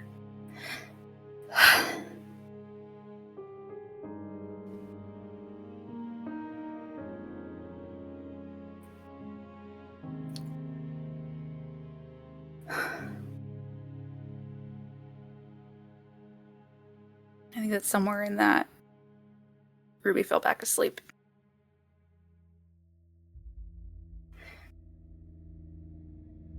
Ruby, just as kind of like sleep is pulling you under again, you just hear a noise, a sharp kind of like tapping at your window.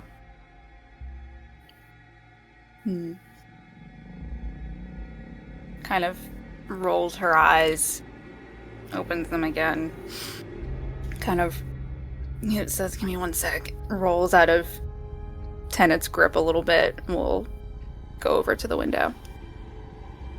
You see just like the kind of silhouetted outline of a crow on the windowsill, tapping on the glass. Yeah. Throws it open without hesitation. There's like a kind of sharp sound of like something kind of being dropped on like the wood of the windowsill as it kind of like rolls. And you look down and you see a single bright red ruby wrapped in a note. Is this a bird that I know? Do I know this bird? It's okay if you don't know all the birds' names, but is this bird one of my birds? I look at the bird, if that wasn't clear. Bird looks at you and tilts its head and disappears into shadow. Fuck!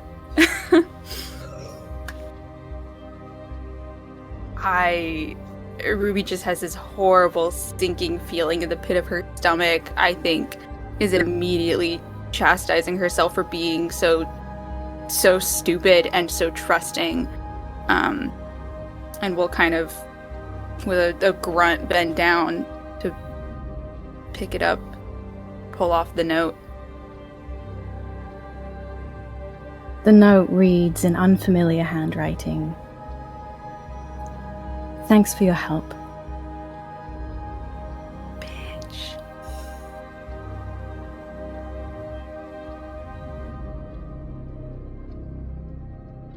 Oh, I hate her. Oh, I hate her. I think that, like, Ruby is holding this note and is, like, it is, like, crumpled into her palm. And she wants to light it on fire, but she knows that evidence, and we can't do that to evidence. So instead she just turns back around to look at Tennant, holding both of these things, looking absolutely stricken. What are you holding? I'm holding the crumpled note in one hand and the ruby. You pick up the ruby, and you disappear. Fuck! Well, I mean, that's on me. Honestly, hey, you know what? That's my fault.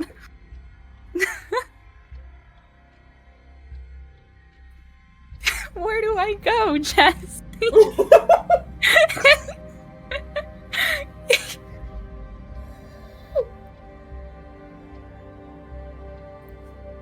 You're falling through space. Cool.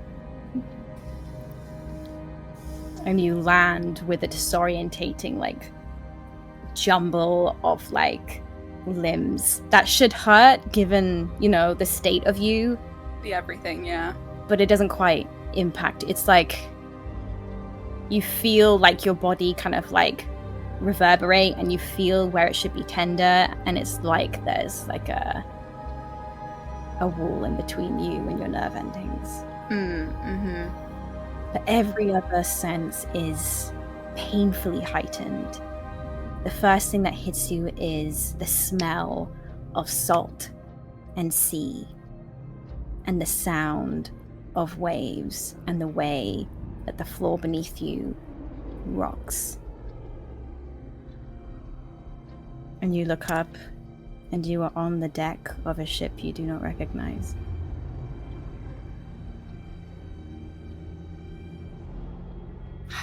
Is there anybody else here? I look around. Make an investigation. This is a big ship. It's a big ship? Okay. I just meant, like, immediately anybody on Immediately? the deck. No. You hear, like, the bellowing of sails, and you look up, these huge black sails are, like, rustling above you. I think that Ruby takes a second and looks around and just, like, is, like, is grabbing onto her hair, and I think gets to the edge of the ship and takes a second to just scream in rage and frustration because she should fucking know better. And if she wasn't emotional and weak, she would have fucking seen it, and she would have known. And just takes a second to expel that with this, like, just guttural, like, rage shriek. And then as quickly as it came about, her mouth snaps shut, and it's like, okay, we're done. We've locked it down. You know how when you scream in a dream and no sound comes out, like, it is, like, snatched away from, like, your vocal cords, and it's like all of that rage stays in your chest because you cannot expel it. The wind snatches it away. There is no sound here. It is just the cacophony of sails billowing and waves slapping against the hull of this ginormous ship. that is eerily, as far as you can see, empty. I think that she takes a second. She looks towards whatever, like, entryway there is into deeper in the ship, and then looks towards the rigging, towards the crow's nest. And I think that she starts to climb to try to get up there, get her bearings, see if she can see anything else on this ship or anything beyond it. Do you go all the way to the top? I go all the way to the top. You go all the way to the top, and it is just... First thing you see is just, like, endless ocean as far as the eye can see, and you really get an immediate sense for the scale of this ship. It's like, you know, none in your fleet that you've seen before, and you have some pretty big fucking ships. And even as you, like, scale the rigging, and you kind of, like, climb past, like, the masts, everything is, like, battle-scarred. If a ship could be battle-scarred, that is how it is. You see the parts of the rigging that have been repaired over and over and over again, the parts that are newer that have been replaced. You even see old, like, you know, as your rope kind of passes through your hands, some of it is, like, dark and like this rusted red color where, like, blood stains have clearly settled into the fibers that nothing could be, you know, scrubbed out. This is like a wounded, battle-scarred ship. And as you make your way to the top and you look down and you are met with this expanse of ocean, a little flash of white catches your eye at the furthest end of the ship.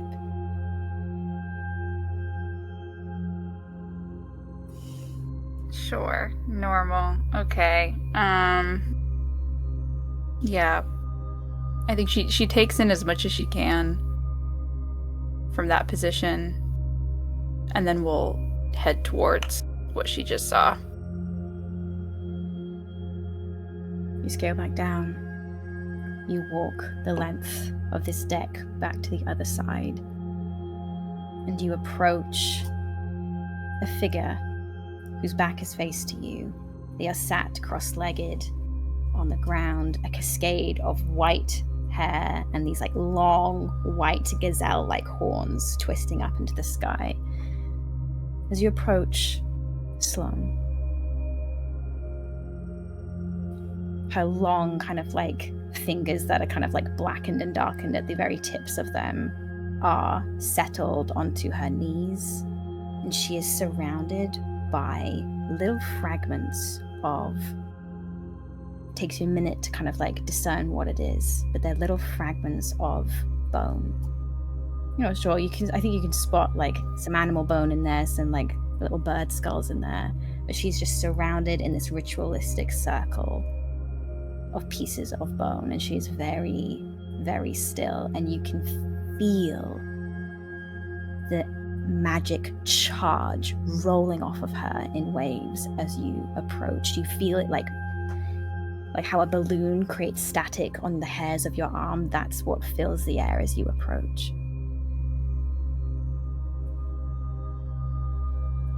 I think, yeah, just comes up behind her. Sloane?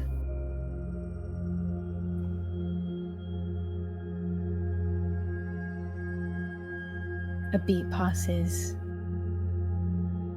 and then, almost distorted, almost as if from far away, you do hear her say, "Ruby?"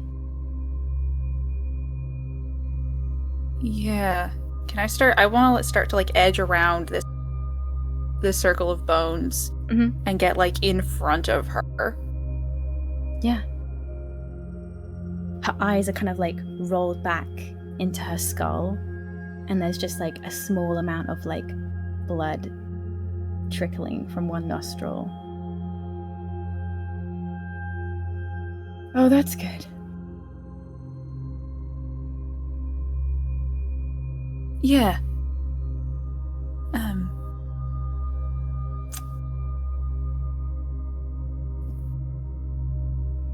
Where the fuck are we?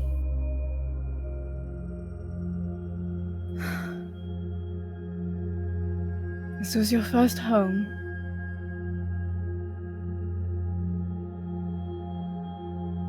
I think Ruby, who had been starting to put the pieces together of this ship that she doesn't really remember, but I'm sure versions of it, imagined versions of it, have haunted her nightmares nonetheless. Yeah. You see Sloane visibly, swallow. It's as if it is taking her a great deal of effort to speak. And she says, "Welcome to Hell's Gate." And that is where we're going to end our session. Catch us next time to see how the hell we get these guys out of here. Thank you and good night. Bye.